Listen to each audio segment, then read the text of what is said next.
네, 여러분 안녕하십니까. 6월 21일 금요일입니다. 마켓나우 2부 지금부터 시작하겠습니다. 저는 임종윤입니다. 이해랍니다.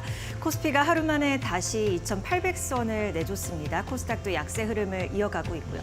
양시장에서 특징을 좀 찾아보니까 외국인과 기관이 함께 매물 출회를 하고 있는데 어떤 걸 파나 봤거든요. 그랬더니 이 기관 쪽에서 특히 전기 전자 업종을 많이 팔고 있더라고요. 네. 아무래도 간밤에 이 엔비디아의 하락 영향 무관하다고 말할 수는 없을 것 같습니다. 사실은 잘 아시는 것처럼 우리 시장뿐만 아니라 미국 시장도 거의 네. 엔비디아의 단독 질주 체제.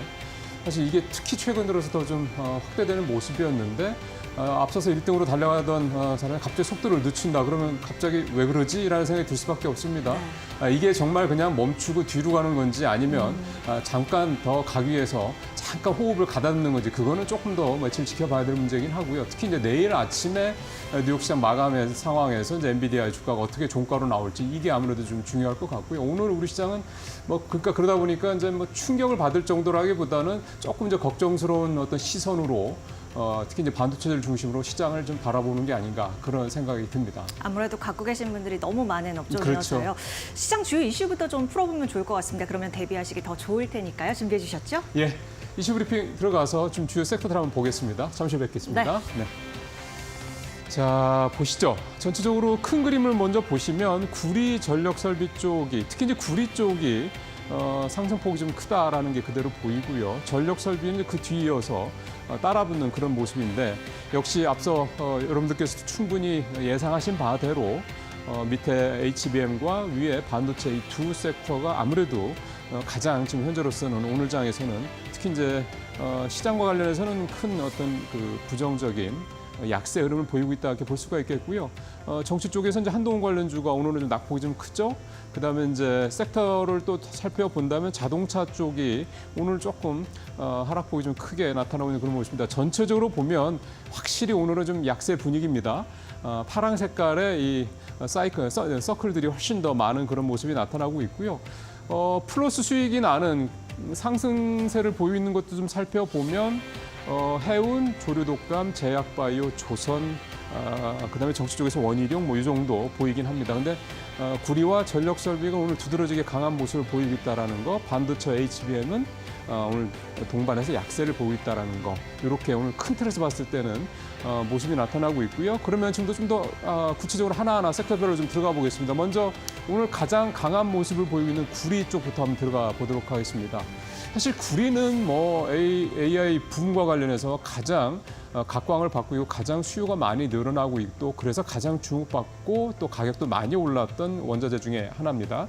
오늘 나온 얘기는 예고된 AI발 전력난 때문에 이 전력 관련된 이런 부분들이 굉장히 필수적이다. 이런 부분들 이제 기사로 나왔습니다. 기사 조금 들어가 볼까요? 네.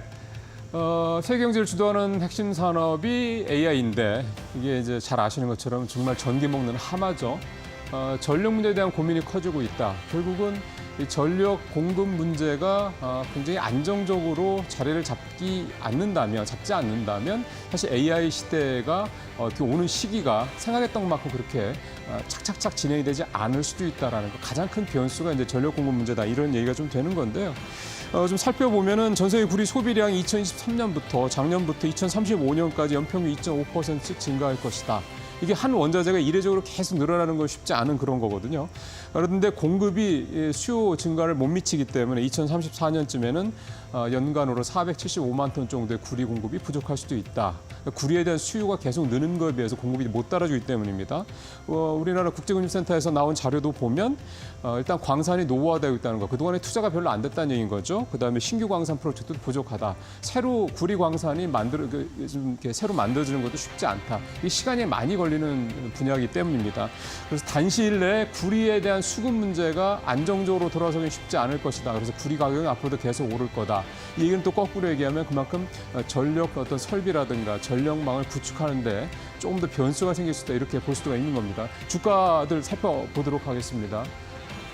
풍산, 사실 풍산은 대표적인 우리나라 구리 관련주입니다. 대장주라고 볼 수가 있고요. 주가도 최근 들어서 계속 오르는 모습을 보였고, LS 쪽 같은 경우도 이제 그룹 차원에서 원자재와 관련된 그런 역할들을 많이 하고, 특히 전력망 설비 관련해서는 LS 그룹 내에 있는 LS 일렉트릭이라든가 LS 전선이나 이런 계열사들이 특히 더 특화돼서 좀 가고 있기 때문에 LS 그룹도 AI 부분과 관련해서 상당히 주목받고 있는 그룹 차원에서 그런 기업이기도 합니다. 이구산업, 포스코엠텍, LS, KBI, 메탈 전체적으로 풍산, 대장주가 오늘은 좀 강하게 가는 그런 모습을 보이고 있고요. 이구산업도 5% 넘게 주가가 오르고 있습니다. 구리 관련주 강세를 보는 것과 동시에 이제 앞서 말씀드린 대로 역시 이 전력 설비, 구리가 원자재라면 이 원료를 가지고 케이블도 만들고 구리선도 만들고 이런 전력 설비에 들어가는 그 시스템을 만들고 있는 이제 전력 설비 쪽도 오늘 좀 살펴봐야 될 것 같은데요. 젠슨왕이 최근에 한 행사에서 이런 얘기를 했습니다. 미래의 가장 큰 수익은 전력망을 통한 에너지 공급에 AI를 적용하는 과정에서 나올 것이다. 앞서 말씀드린 대로 AI 시대가 정말 안착하기 위해서는 이 전력 공급 문제가 가장 큰 변수고 가장 관건이다. 이제 이 얘기를 이제 돌려 말한 거라고 볼 수가 있겠는데요. 특히 유틸리티, 이 전력 관련된 유틸리티 분야가 그래서 굉장히 AI 시대와 더불어서, 그러니까 반도체라든가 이런 컴퓨팅 쪽 분야뿐만이 아니라 이 전력 공급이 동반해서 성장을 할 수밖에 없다. 또 이 전력 부분이 성장을 하면 할수록 그만큼 효율성이 높아지게 하는 데 있어서 중요한 게 바로 엔비디아가 자신하고 있는 바로 AI 기술이다. 이제 이런 얘기가 되는 건데요. 전력 설비 쪽도 한번 내용을 좀 살펴보도록 하겠습니다. 예. 자, 보면은 일단 전체적으로 좀 주가 흐름이 계속해서 좀 강한 모습을 보이고 있고요. 기사는 원전이든 뭐든 당장 지어야 된다, 전세가 난리 났다 이렇게 했는데 기사보다도 관련 주들 한번 움직임 살펴보는 게 오늘은 조금 더 나을 것 같습니다. 앞에서 전체적인 얘기는 말씀드렸기 때문에요. 전력난이 선진국과 개발도상국 가리지 않고 세계적으로 벌어지고 있다 이런 얘기가 되는 건데 원전뿐만이 아니라 기존에 있는 특히 이제 지금 AI 시대와 관련해서는 신재생 에너지 쪽의 상황이 상당히 좀 중요하기 때문에 앞서 말씀드린 구리도 그렇고 전체적으로 이 케이블이라든가 이 전선 관련된 부분들 또 송배전망 관련된 단순히 어떤 라인뿐만 아니라 시스템을 관리해주고 설비해주고 이런 분야까지는 전반적으로 전력 설비 쪽에 대한 관심이 클 수밖에 없을 것 같습니다. 종목들 한번 보겠습니다. 오늘 간만에 낙폭이 좀 큽니다. 재룡산업 17%, 세명전기도 8% 넘게, 대원전소도 7% 넘게, 한전산업도 2%, 젤리렉틱 2%. 이 전력 설비 관련된 기업들 같은 경우는 올 한 1분기 정도 전후로 해서 굉장히 많이 올랐다. 그동안 조금 탄력이 좀 줄어드는 모습 보였는데 다시 좀 회복을 하고 올라가는 그런 모습들이 좀 나타나는 좀 특징이라고 볼 수가 있겠습니다. 자, 이제 두 가지 얘기했고요. 오늘 상승 쪽에서 오전장 초반보다는 조금 탄력이 줄긴 했는데 그래도 해운 쪽 얘기 하나 좀 더 살펴봐야 될 것 같습니다. 기사가 하나 더 나왔는데요. 홍해에서 화물선이 또다시 친이란계 후티 반군의 공격을 받아서 침몰하는 사건이 벌어졌습니다. 그래서 세계 해운업계가 이대로는 안 된다. 뭔가 안전 보장 장치를 만들어달라 각국 정부에 지금 강력하게 촉구하기도 했는데요. 후티 반군이 홍해 상선을 공격하는 것은 잘 아시는 것처럼 이스라엘과 이 팔레스타인의 이 갈등 관계, 이 전쟁 관련된 부분에서 나오기 시작했는데 후티 반군이 이 홍해 상선들을 공격하지 않겠다. 이거에 대한 전제 조건을 내세운 게 이스라엘군의 가자지구 전면 철수입니다. 사실 이스라엘 입장에서 받아들이기 어려운 조건이기 때문에 쉽지 않을 것 같은데 그렇다 보면 결국은 후티 반군의 이 홍해 상선 공격 이 이슈는 앞으로 당분간 갈 수밖에 없다. 쉽게 해결되지 않을 수 있다. 이런 부분이어서 앞으로 해상 운임 관련된 부분들에 대해서도 운임 가격이 계속 올라갈 수밖에 없는 그런 어떤 근거가 되고 있다. 이렇게 볼 수가 있겠는데요. 어쨌든 이 부분 때문에 해상 운임 계속 올라갈 수밖에 없고 제가 조금 전에 확인해 보니까 상하이 컨테이너 운임 지수가 또 6% 어제 기준입니다만 급등을 해서 해운 관련주들에 대한 실적에 대한 부분들은 역시 또 기대를 좀 더 갖게 할 수 있습니다. 다만 이제 수출 기업들한테는 부담이 더 클 수밖에 없는 부분들 함께 좀 보시면 될 것 같고 종목들 한번 볼까요? 한화오션, 현대미포, SK 그린로지스. 그러니까 지금 이제 조선주들하고 이 해운주들 같이 좀 한꺼번에 좀 나오고 있습니다. 전체적으로 해운주하고 조선주가 좀 같이 가는 그런 분위기가 좀 되고 있기 때문에 일단 두 업종에 대해서는 가장 근본적인 이슈가 해결이 안 된 한 이런 흐름들이 좀 더 이어갈 수 있다 이렇게 볼 수가 있겠습니다. 자, 이번에 하락 종목 좀 섹터 좀 살펴보도록 하겠습니다. 앞서 말씀드린 대로 역시 오늘은 보시는 것처럼 반도체, HBM, 자동차 이렇게 좀 하락폭이 좀 큰 그런 분야들인데요. 반도체나 HBM 같이 묶어서 간다고 보고 둘 중에 하나 좀 보죠. HBM 먼저 들어가 볼까요? 아무래도 엔비디아 오늘 떨어진 거에 대한 게 크니까요. 엔비디아 주가 3.5%가 하락을 했습니다. 시총 1위 했다가 이제 다시 내려왔죠. 마이크로소프트 다시 회복을 했고요. 3.5%가 떨어졌기 때문에 낙폭이 꽤 큽니다. 이렇게 큰 회사가 3%가 떨어진다는 거는 뭐 급락이라는 표현을 해도 크게 과언이 아닐 정도긴 한데 이제 중요한 거는 이게 계속될 거냐 아니면 잠깐이냐 숨 돌리기냐 아니면 추세적으로 뭔가 이제 어떤 기술적인 조정에 들어가는 거냐 이 부분에 대한 부분을 판단을 해야 될 것 같습니다. 근데 오늘 판단하기 좀 이를 것 같고요. 내일 장에서 이 부분이 실제로 어떤 식으로 방향을 틀지 이 부분을 좀 유념을 하시면서 내일 새벽에는 조금 이제 특히 엔비디아 우리 서학개미가 가장 많이 갖고 있는 종목이다 보니까 밤참 못 이루는 분들도 많지 않을까 생각도 듭니다. 어쨌든 엔비디아 주가 급락 부분 또 그에 따른 HBM이나 관련주라든가 반도체 관련주들의 약세 이 부분은 오늘 섣불리 그게 판단하기 좀 이른 날이다 이렇게 생각을 해볼 수가 있겠습니다. 이슈 브리핑 여기서 마치고요. 전문가와 함께 좀 더 자세한 내용 살펴보도록 하겠습니다.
종목 얘기로 이어가겠습니다. 오늘 이데일리온 주태영 전문가와 함께합니다. 안녕하세요. 네, 안녕하십니까. 네, 시장의 시선이 AI에 집중될수록 이야기가 될 수밖에 없는 섹터인데 오늘 뭐 구리, 전선 이쪽이 뜨거운 것 같습니다.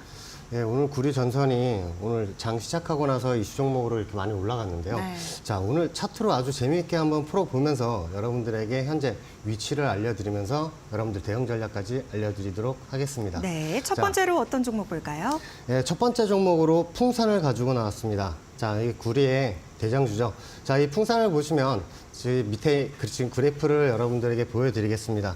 자, 그래프를 보시면 현재 오늘 일봉을 보시면 지금 일봉 지지선에서 지지를 하고 오늘 고점을 보시면 추세선이 그대로 이어진 저항선을 맞고 떨어진 걸 볼 수가 있습니다.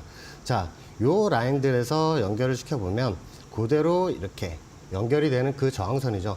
자, 하나가 더 있어요. 하나 저항선도 이쪽에서부터 계속 데리고 온 이런 추세 저항선을 맞고 떨어진 그림을 볼 수가 있습니다. 예. 자, 오늘 저점 같은 경우에도 밑에 있는 지지선들을 한번 보시면 오늘 찍었던 지지선이죠. 요 라인들하고 연결된 이 지지선들을 그대로 연동이 되면서 밑에 있는 지지선들을 지지를 하고 있는 그런 상태예요. 자, 이 그림에서 자, 지금 시청자분들이 따라가시는 상황이라고 여러분들 생각을 하시면 위에 있는 저항선, 오늘 고점 저항선 보이시죠? 그 저항선을 일단은 뚫지를 못하고 다시 한번 올라갔다가 M자식으로 내려오면서 다시 한번 밑에 있는 지지선을 볼 가능성이 큽니다. 자, 그래서 오늘 만약에 지금 이 시점 지지선 근방이거든요. 이쪽 근방에서 매수를 잡으셨던 분은 위에 있는 저항선, 제가 지금 그래프에 그려드렸던 차트를 똑같이 그려놓으시면 저항선이 어딘지 여러분들도 아실 수가 있으실 겁니다. 그렇죠? 자, 그럼 올라가면 위에 있는 저항선을 뚫지 못하면 여러분들 매도 시점으로 삼으시고요. 어차피 올라갔다가 다시 한번 내려가는 조정을 거치면서 수렴을 한 후에 올라가도 다시 올라가는 그런 차트로 보입니다. 자, 만약에 오늘 지지선을 깨고 내려간다면 밑에 지지선도 하나 알려드릴게요. 자, 밑에 보시면 파란색 이 지지선들을 보시면 계속 연동이 돼서 올라오는 지지선을 확인할 수가 있습니다.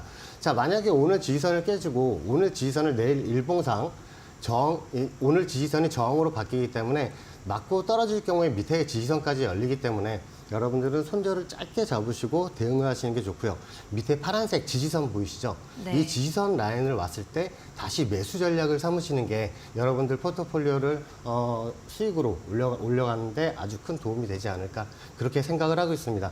자, 전체적인 그림을 보면 저 위에 있는 이 최고 고점에 연동된 이 저항선 보이시죠? 이쪽 저항선에서 지금 내려온 상태에서 오늘 현재 봉으로 일봉이 올라온 상태입니다.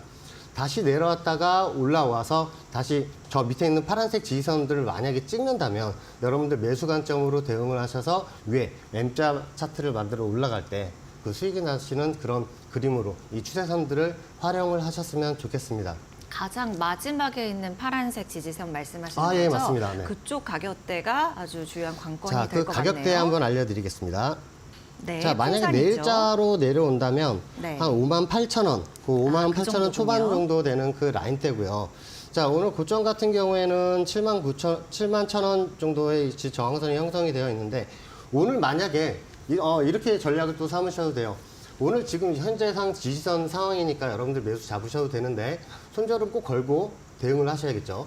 자, 오늘 고점, 이 저항선을 만약에 뚫고 올라간다 치면 위에 있는 저항선도 알려드리겠습니다. 자, 위에 있는 저항선 76,500원 여러분들 설정을 해서 오늘 고점을 넘어간다면 그 저항선에서 여러분들 매도점으로 삼으시는 게 어떨까 합니다. 자, 네, 추세선으로 또 풍산 흐름, 또 어떤 전략으로 취해보면 좋을지 짚어주셨고요. 다음으로는 우리가 어떤 곳 볼까요? 자, 다음 종목으로 전선주를 한번 보셨으면 네. 좋겠어요. 자, 오늘 전선주, 구리하고 같이 갈 수밖에 없는 그런 전선주를 또 가지고 나왔는데 대원 전선을 가지고 나왔습니다. 자, 이 대원 전선 차트를 보시면 밑에 계속 연동이 되었던 그 라인들을 뚫고 올라가면서 거래량들이 이렇게 터졌죠. 네. 자, 밑에 있는 이 추세선 보면 고점하고 고점하고 연결된 이쪽까지 계속 이 저항선들을 뚫지 못하다가 뚫으면서 거래량이 폭발하면서 올라갔습니다. 저 거래량 터지는 시점 언젠가요? 지금 밑에 자, 안 이 보여서 거래량이 날짜가. 터진 시점이 위에 있는 이 빨간색 네. 요 라인들 저항선을 뚫는 시점인데요. 네. 18,850원을 뚫고 올라가는 그런 그림이 나왔을 때 아, 저항선 그렇군요. 이 거래량들이 터지기 시작을 했습니다. 자, 그리고 나서 위에 올라가서 요 저항선들 보이시죠? 오늘 저점하고 자, 오늘 일봉 밑에 있는 지지선하고 연결된 이 지지선들이 보이실 거예요. 이 지지선들을 제가 오늘 왜 설정을 해서 가지고 나왔느냐 하면 자, 현재 그 전체적인 그림으로 보면 요 라인들을 정확히 이렇게 보시면 네. 밑에 있는 이 지지선들을 다시 한번 찍고 올라갈 수 있는 그런 가능성이 아주 큽니다. 왜냐하면 고점에서 내려와서 다시 올라왔는데 지금 일봉상 꼬리를 계속 달고 있었어요. 전 거래를 보면. 예. 꼬리를 달면서 내려와서 다시 밑에 있는 지지선을 찍으면 이쪽에서 W자 반등으로 올라갈 수 있는 가능성이 아주 큰 그래프입니다. 아, 그래요? 꼬리 달고 떨어지면은 막판에 힘 떨어지고 끝난 건데 그래도 올라갈 가능성이 크다고 보여지는 거예요? 요 꼬리 단계요. 네. 제가 하나 보여드릴게요. 네. 이렇게 제가 추세선을 하나 더 그어서 보여드리겠습니다. 자, 어떠세요? 이쪽 양봉에서 예. 그대로 이어온 라인인데요. 자, 이게 8월 13일하고 19일 날 그대로 연동이 되는 저항선이죠. 이 저항선들을 찍고 꼬리를 단 모습입니다.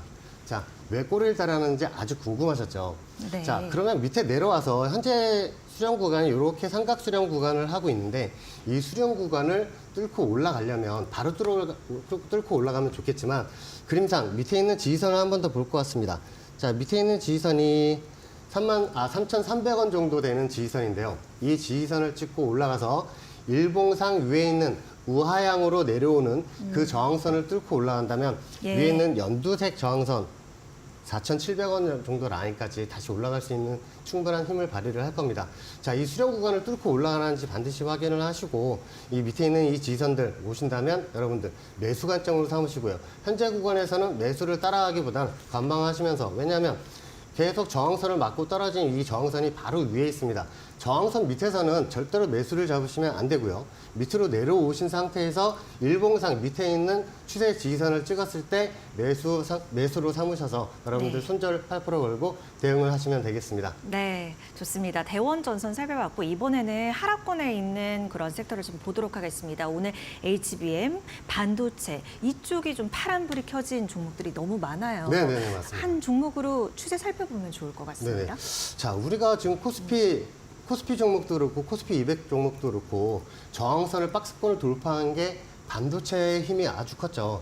자, 어제 엔비디아에서 3%가 빠지면서 오늘 반도체주도 같이 빠지고 있습니다.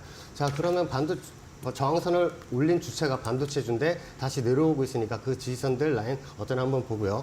자, 오늘 사피엔 반도체를 여러분들에게 반도체 하락 세트 하나 내려오는 종목들을 이 종목을 한번 봐드리도록 하겠습니다. 네. 자, 사피엔 반도체 그래프 한번 보시겠습니다.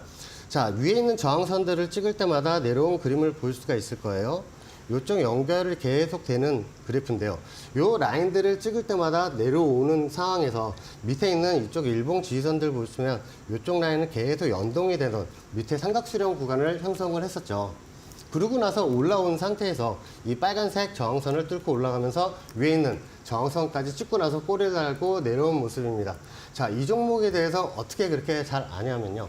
저희 공방분들 저 밑에서 지금 여기에서 매수를 잡고 대응을 하시고 계세요. 아직도 큰 수익인 상태인데 만약에 시청자분들이 여기서 매수를 보신다라고 생각을 하신다면 매수점을 한 번 더 잡아드릴 수 있겠죠. 자, 밑에 사피엔 반도체 24,600원 라인이 현재 지지선 라인입니다. 자, 이쪽 라인에서 손절 8% 걸고 대응을 하시면 되는데 현재 보시면 어때요? 현재 지지선하고 저항선, 추세 지지선, 저항선 중간 라인에 위치해 있기 때문에 위로 가도 전혀 이상한 그림이 아니고 밑으로 가도 전혀 이상한 그림이 아닙니다. 자, 여기서 여러분들이 추세선을 하나 더 그은다면 제가 하나를 더 설정을 해서 여러분들 보여드릴게요. 네. 자, 밑에서 이렇게 지지선을 하나 그으시면 지금 현재 어떠세요? 지금 일봉상 밑에 추세 지지선이 다 와가는 거를 여러분들이 아실 수가 있습니다. 자, 여러분들이 매수를 꼭 잡고 싶으신다면 현재 꼬리를 달고 올라가는 상황에서 매수를 따라가지 마시고 밑으로 내려올 때 이 지지선 분방에서 분할 매수를 하시던 그 자리에서 잡으시던 꼭 스탑 손절을 거시고 대응을 하셨으면 좋겠고요. 자, 위에 만약 오늘 위로 올라간다면 저항선이 37,000원입니다. 이 37,000원 저항선을 뚫지 못하고 다시 내려온다면 여기서 매도점으로 삼으시는 게 단타하시는 분들은 더 편하시겠죠. 자, 그런데 만약에 오늘 이 저항선을 뚫고 올라간다라고 생각을 하신다면 위에 있는 저항선까지 열려있기 때문에 오늘 만약에 위에 있는 저항선을 뚫고 내일 봉이 하나 생겨서 위에 있는 추세 저항선을 지지선을 삼는다면 위에 있는 저항선까지 열어두고 홀딩 전략을 세우시면 되겠습니다. 자, 이렇게 저희 이슈 종목을 한번 살펴봤는데요. 자, 여러분들 보시기에 이 삼각 돌파 매매가 나오고 있습니다. 이 삼각 수렴을 뚫고 올라가면 이렇게 위에 있는 저항선까지 올라가는 그림을 볼 수가 있는데요. 자, 이런 종목들을 제가 하나 또 가지고 나왔으니까 이따 또 여러분들에게 공략주를 또 알려드리겠습니다. 네, 알겠습니다. 그 삼각 수렴 후에 이제 뚫고 올라갈 수 있는 가능성이 있는 종목을 언급을 해주신다고 했는데 그 전문가님 말씀 중에 지난번에도 제가 여쭤봤던 게 그 네. 손절 라인 8% 잡으시잖아요. 그 네네네. 수치의 근거는 뭐예요? 보통 10%가 넘어가면 네. 이제 손절을 못 하시는 경우가 아주 그럼, 많아요. 그렇죠. 예. 그러면 물을 타다 보면 대주주가 되는 경우가 많죠. 네. 자, 그래서 제일 좋은 거는 여러분들 증권사 프로그램을 보시면 스탑로스 자동 손절 시스템이 있습니다. 자, 그래서 손절 마이너스 8% 꼭 걸고 여러분들 대응을 하셨으면 좋겠고요. 이 종목들뿐만 아니라 여러분들이 대응하시는 그런 종목들, 특히나 이슈 종목으로 방송에 나오는 종목들은 추격 매수를 하다 보면 여러분들 손절 라인을 잡지 못하고 계속 물을 타시면서 가치 투자라고 얘기를 하시는데 사실은 물린 거죠. 자, 물리지 마시고 스타노스 그 기능을 꼭 사용하셨으면 좋겠습니다. 네, 알겠습니다. 자, 그럼 바로 이어서요. 차트상 좋은 흐름을 보일 가능성이 있는 그리고 보이고 있는 이런 곳을 한번 살펴볼까 해요. 어떤 기업일까요? 자, 네. 이 종목 뉴프렉스라는 종목입니다. 뉴프렉스요. 네. 네. 이 뉴프렉스라는 종목 그래프도 이쁘기도 하지만 어제 저 한국 IR 협의회에서 그 기사가 나왔죠. 네. 뭐라고 발표가 나왔냐면 2010년 이후에 최고의 그 영업 실적이 올릴 것이라고 이렇게 기사가 나왔죠. 자, 작년 같은 경우에 103억 영업 이익을 창출을 했는데요.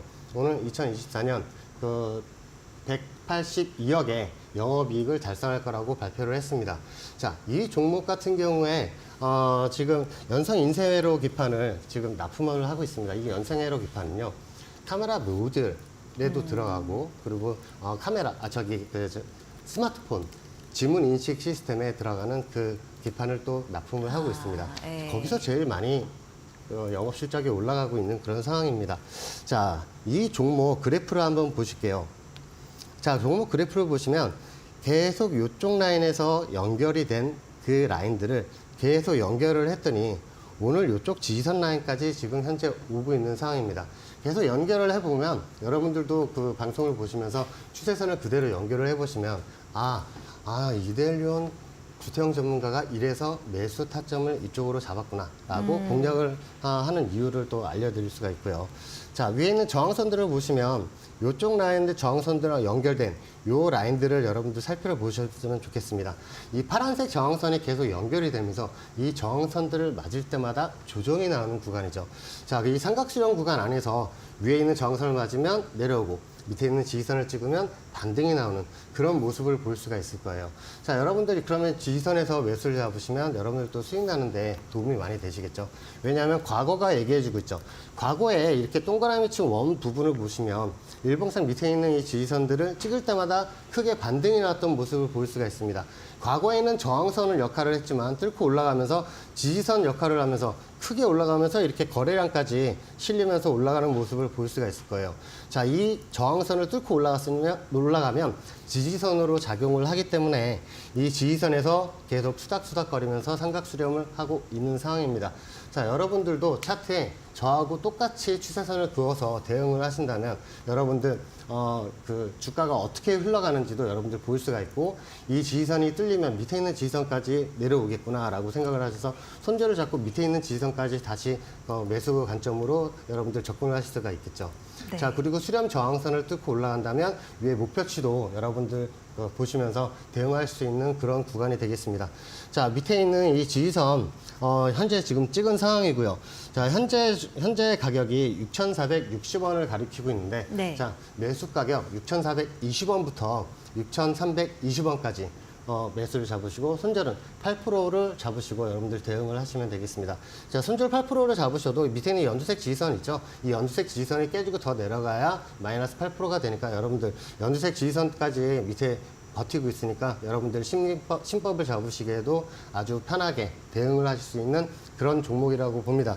자, 뉴프렉스 위에 있는 저항선 라인도 알려드리겠습니다.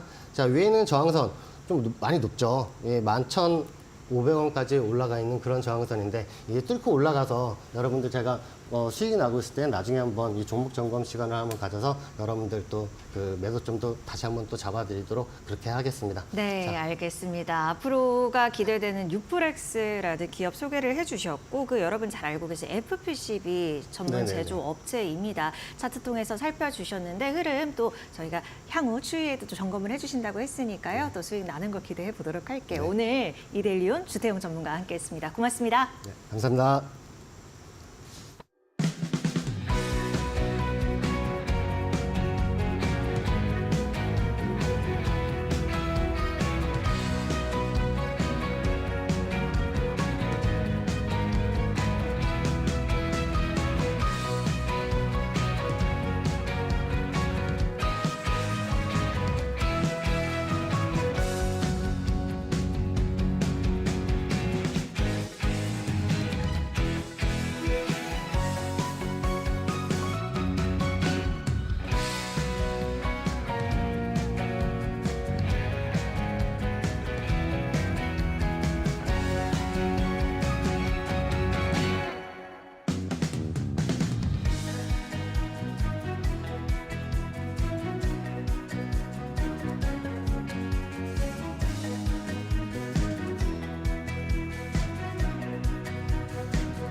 예, 이데일리 TV 인사이트 시간 이어갑니다. 오늘은 박순혁 작가님 모셨습니다. 어서 오십시오, 작가님. 네, 안녕하십니까. 오늘 작가님하고 첫 번째 할 얘기가 동해 유전 관련된 얘기인데 예, 사실 이게 그 많은 분들이 걱정하는 거는 이게 정말 실체가 있는 게 아니냐, 있는 것이냐. 예. 이 부분에 일단은 모아지는 것 같습니다. 아직 뭐 매장량이나 이런 것들이 공식화된 건 없기 때문에 이 부분부터 좀 얘기를 해보죠. 예.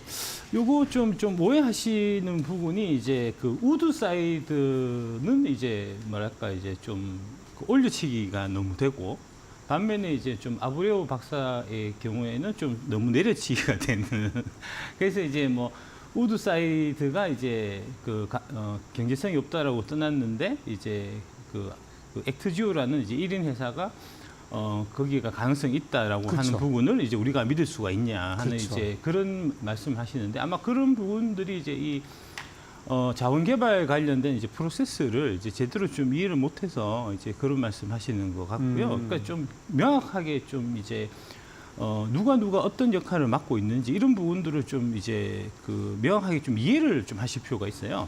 제가 이제 자료 하나 갖고 왔는데 그 서울경제 조윤진 기자님 자료 보면 네. 우드 사이드는 무조건 옳다는 접근을 피해야 된다라고 하시면서 이제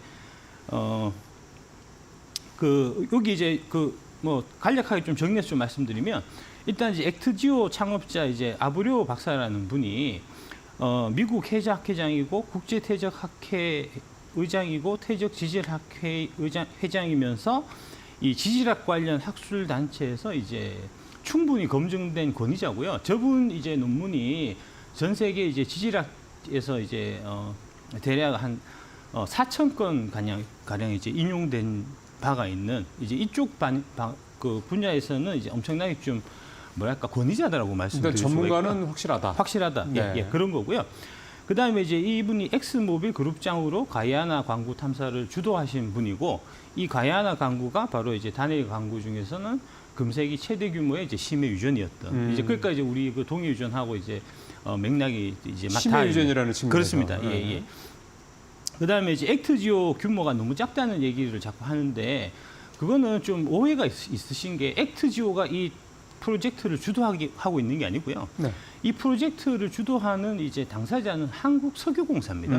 예, 그러니까 우드사이드하고 한국석유공사가 50대 지분을 갖고 이제 탐사 활동을 하다가 우드사이드가 빠져나간 자리를 지금 한국석유공사가 계속 이어받아서 한 거거든요. 아, 그러면은 그거를 액트지오가 들어간 게 아니라 우드사이드 자리를 그거는 석유공사가 들었다 이 얘기군요. 아, 그러니까 똑같이 동일 생산에서 볼 수 있는 그렇습니다. 게 아니에요. 예. 그래서 이제 한국석유공사가 들어가서 이제 관련 뭐 탐사하고 이제 데이터 수집하고 하는 걸 해서 데이터 분석하는 이제 외부 영역만 사실은 이제 아브레오 박사한테 맡긴 거고요.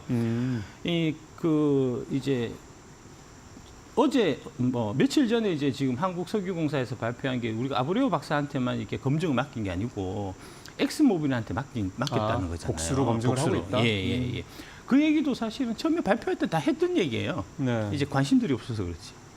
그러니까 좀 종합해서 정리를 해보면 기본적으로 우드사이드에 이를테면은 그 수평 관계에 있는 거는 석유공사다라는 그렇습니다. 거고 거기가 이제 그 액트지오는 아니다. 액트지오는 다만 그거에 대한 평가 작업만 하는 데이기 때문에 여기는 그거에 또 어떻게 보면은 더 이를테면 용역을 맡은 그 더 이제 소위 말하는 하청 뭐 업체 같은 그렇습니다. 그런 느낌으로 가야 되는 거지. 하청 역할을 한 거지. 얘네가 뭐 모든 걸 다 판단하고 결정하고 이러는 거는 아니다라는 거. 그렇습니다. 예. 그리고 이제 우드사이드 자체가 그렇게 큰 규모의 회사가 아니에요. 원래. 예. 그거 한번 보여드리겠습니다. 이제 우드사이드 무조건 옳다는 접근 피해해서 이제 서울경제 조윤진 기사님 기사고요. 이게 이제 에너지 정보회사 에너지 인텔리전스 그룹이라는 데가 있는데 여기서 2024년 기준 우드사이드의 종합 순위는 58위였고요. 예. 저 위에 우드사이드 위에 누가 있냐면 한국의 SK 이노베이션이 있습니다. 한국의 SK 이노베이션보다도 사실은 작은 회사예요. 그러니까 이제 글로벌하게 우리가 석유 메이저라고 하면 이제 뭐 엑스모빌, 쉐브론, 그렇죠. 뭐 노얄 더치센 뭐 이런 애들 얘기하지. 저거는 그렇게 대단한 회사는 아니고 그다음에 이제 가이아나 유전 같은 경우가 이제 노얄 더치셀이 철수하고 그거를 엑스모빌이 이어받아서 대박을 쳤는데 거기 아브레오 박사가 들어왔던 거고. 그렇습니다. 예, 그런 겁니다. 예. 다음 한번 넘겨주시면 네. 예, 다음 보고 이제 요거 한번 글로벌 5대 석유 기업 순위를 보시면은 이제 1등이 사우디 아람코, 2등이 이란 국영 석유공사, 3등이 중국 석유 천연가스공사고 4등이 미국의 엑슨모빌, 5등이 러시아 로스네프트 이렇게 돼 있고요. 네. 예, 노얄 터치셀에 대한 설명도 지금 저렇게 나와 있습니다. 저게 이제 영국하고 네덜란드하고 이제 합작사 이제 이런 회사들이 좀 메이저고요. 여기는 그렇게 큰 회사는 아니에요. 그러니까 채굴 쪽으로 하는 회사는 맞지만 사이즈가 큰 회사는 아니기 때문에. 그렇습니다. 예, 예. 그리고 이 회사는 사실은 저도 좀 내용을 좀 살펴보니까 2007년도에 동해심해의 이 조광권 계약을 당시 정부와 우리 정부가 했었고 예, 예. 그 이후에 이제 말씀하신 대로 2022년 몇 년 안 된 거죠. 그때 예. 이제 철수 의향을 밝혔고 그 자리를 좀 석유공사가 대체했고 예. 그다음에 이제 아브레 박사가 있는 이 액트지오가 이제 용역을 맡아서 이제 뭐 그 실제 얼마나 있는지 이런 부분들에 대한 것들을 좀 전망을 한 거고 그렇습니다. 분석을 한 거고 예, 그렇습니다. 그런 관계군요. 예. 그 데이터를 이제 그 보고서를 엑스모빌이나 기타 이제 국내에 네. 이제 뭐 또 파고 다양한 전문가들이 검증을 마쳤다는 거고요. 이제 남은 거는 결국은 가장 중요한 거는 이게 뭐 허상이 아니고 예. 실체가 있으려면은 실제로 물론 아까 앞서 말씀드린 가야느 유전 같은 경우도 쉘이 들어갔다가 나왔던 이유는 여기 아무것도 없다 이래서 나왔던 거잖아요. 그렇죠. 그런데 엑슨이 이걸 받아서 만들어낸 거고 그리고 그렇습니다. 채굴을 한 거고. 예. 그럼 결국 이제 우리나라에서도 이런 상황이 벌어질 수가 있는 건데 그만큼 이게 석유가 있는지 없는지 그거를 미리 판단한다는 게 참 쉽지 않은 거긴 하니까 예. 이 부분은 아직 시간이 굉장히 많이 걸리는 문제 아닙니까? 일단은 이제 시추를 통해서 그 결과치가 나오는 거는 대략 1년 정도 보시면 될 거고요. 그것도 한 1년은 걸리는 거고. 예. 네. 아마 12월 달부터 시추공을 뚫어갖고 이제 들어가니까 내년에는 결과가 나올 거고요. 이제 뭐 일단은 그건 해봐야 되는 거니까. 그러니까 이제 그렇죠. 석유가 매장돼 있을 가능성이 많은 지형을 찾았다는 거지. 그 지형 안에 석유가 있는지 없는지는 시추를 하지 않으면 알 수가 없는 거거든요. 맞습니다. 그러니까 해봐야 된다는 거고. 지금 이제 그게 좀 가능성이 있다라고 좀 이제 많은 지질학자들이 좀 생각하는 이유가 이게 이제 그 동아 사이언스 이채린 기자님이 쓰신 석유 나올 것 젊은 땅 포항 영일 만에 눈독 들이는 이유라는 기사 한 번만 좀 네, 띄워주시면 예. 이게 이제 결국은 지질학 부분하고 다 연결돼 있는 거거든요. 네. 이제 지질학적으로 포항이라는 지역이 이제 석유가 나올 수 있는 그런 여러 가능성을 이제 갖고 있는 지형이라는 얘기를 황인걸 한국지질자원연구원 명예연구원께서 지금 하고 계시고요. 네. 그 다음 장에 보시면은 이제 그 산유국의 그 저기 이제 포항 철기수 불의 정원이라고 되어 있는 그 네, 사진이 네. 있거든요. 그거 한 네. 번만 좀 띄워주십시오. 예. 알겠습니다. 이게 어떤 거냐면 그 다음 장에 사진 네. 있는 거 하나 띄워주십시오. 여기 뭐냐면 그 포항에서 이제 그 공사를 하려고 땅을 파는데 그 땅을 파다 보니까 가스가 나왔다는 거거든요. 네. 그 네. 얘기는 뭐냐면은 이제 이 지질학적으로 봤을 때 포항 인근에 조금입니다. 예. 지질학적으로 봤을 때 포항 인근에 이제 네. 유전 같은 것들이 있을 수 있을 있다. 수가 있고 그게 이제 이렇게 세워 나와서 이제 지표상으로 네. 올라오는 이제 그런 거다라고 보시면 되겠습니다. 그러니까 되게 가능성이 있는 지역이고요, 옛날부터. 그래서 이제 저기에 가능성을 보고 한국석유공사가 이제 1998년에 첫 동해가스전부터 해서 계속해서 이제 좀 발굴을 했었던 그게 이제 최근에 좀 성과를 내려고 네. 하는 이제 그런 상황이라고 보시면 되겠습니다. 예. 1년 정도 걸려서 일단 뭔가 결과는 기다릴 여지가 있다라는 그렇습니다. 거. 예. 예. 알겠습니다. 자, 그러면 이제 다음 주제로 좀 넘어가 보면 미국 대선이 11월인데 예. 벌써 이제 이해 득실을 따지는 그런 분석들이 나오고 있습니다. 예, 예. 뭐 트럼프가 재선이 되면 어떻다, 뭐 바이든이 재선이 되면 어떻다. 근데 2차 전지 같은 경우는 트럼프가 재선이 될 경우에 되게 불리할 것이다라는 분석이 일반적인 것 같습니다. 예. 마치 그렇다고 해서 뭐 트럼프가 뭐 굉장히 반환경적인 사람은 아니긴 한데 지금 추세 자체가 그건 안 예, 되는 예, 거니까. 예, 근데 예. 어쨌든 트럼프 리스크다라는 얘기가 이 전기차 관련해서 나오는 포인트는 작가님이 보시기에는 어떤 거라고 보세요? 뭐 그거는 어느 정도는 좀 타당성이 있다라고 이제 그렇게 보시는 거예요? 예, 예. 그렇게 보는 게 이제 당연히 바이든이 당선이 되면은 전기차 전환 속도가 이제 빨라질 거고. 지금까지 추세가 계속 이어질 테니. 이럴 거고 예. 트럼프가 되면은 좀 이제 늦춰질 가능성이 좀 많다. 꽤 있다라고 봐야 되겠죠, 그건.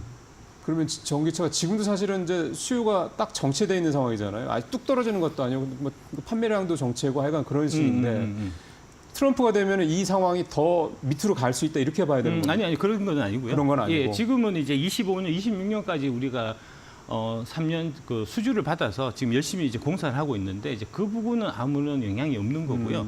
그 이후 스케줄 이제 27년, 28년, 29년, 30년, 뭐 32년까지. 그러니까 바이든은 이제 기존에는 2032년까지 미국에서 이제 파는 차의 67%를 전기차로 하겠다라고 그렇죠. 이제 얘기했다가 네. 그게 작년 11월 달에 좀 톤을 낮췄어요. 55%로 떨어뜨렸는데 네. 이제 그게 이제 전기차 강제 규정이라고 하는 이제 그 부분인데 그 부분을 이제 트럼프는 없애서 네. 이제 선택할 수 있게 이제 하겠다 이제 그런 얘기고요.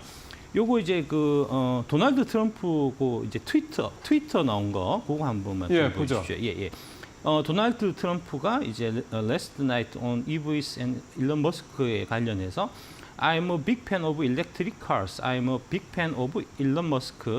I like Elon and I think a lot of people are going to want to buy electric cars. But if you want to buy a different type of car, you have to have a choice라고 얘기했거든요. 네. 저게 이제 전기차에 대한 트럼프의 핵심 생각이라고 생각하시면 됩니다. 예. 그러니까 이제 전기차 나도 좋아하고 많은 일론 사람 머스크도 좋아하고. 예. 전기차를 많은 사람들이 지금 전기차로 바꾸고 있고 다만 이제 나 같은 경우에는 소비자들이 전기차를 타든 내연기관차를 타든 선택할 수 있는 그 선택의 권한을 이제 권리를 주겠다 하는 게 좀 핵심적인 메시지인 거고요. 그러니까 바이든이 전기차를 탈 수 있도록 사실상 좀 약간 몰아가는 그런 거 나는 그건 아니다 이 얘기냐? 그렇습니다. 강제하겠다는 거고요. 바이든은 유럽 같은 경우는 이제 강제가 돼 거기는 있는 뭐 더 거니까. 세게 되는데. 예, 그런 거고요. 이게 왜 그러냐 하면 이게 이제 미국 보수 전기차 싫어해 전기차 판매 뜻밖 난관이라고 하는 그 기사 한번 보시죠. 예. 여기 보면 그 이유가 자세히 나와 있습니다. 그러니까 이제 이 진보주의라고 지칭한 응답자의 60%는 전기차에 대해서 호의적인데 네.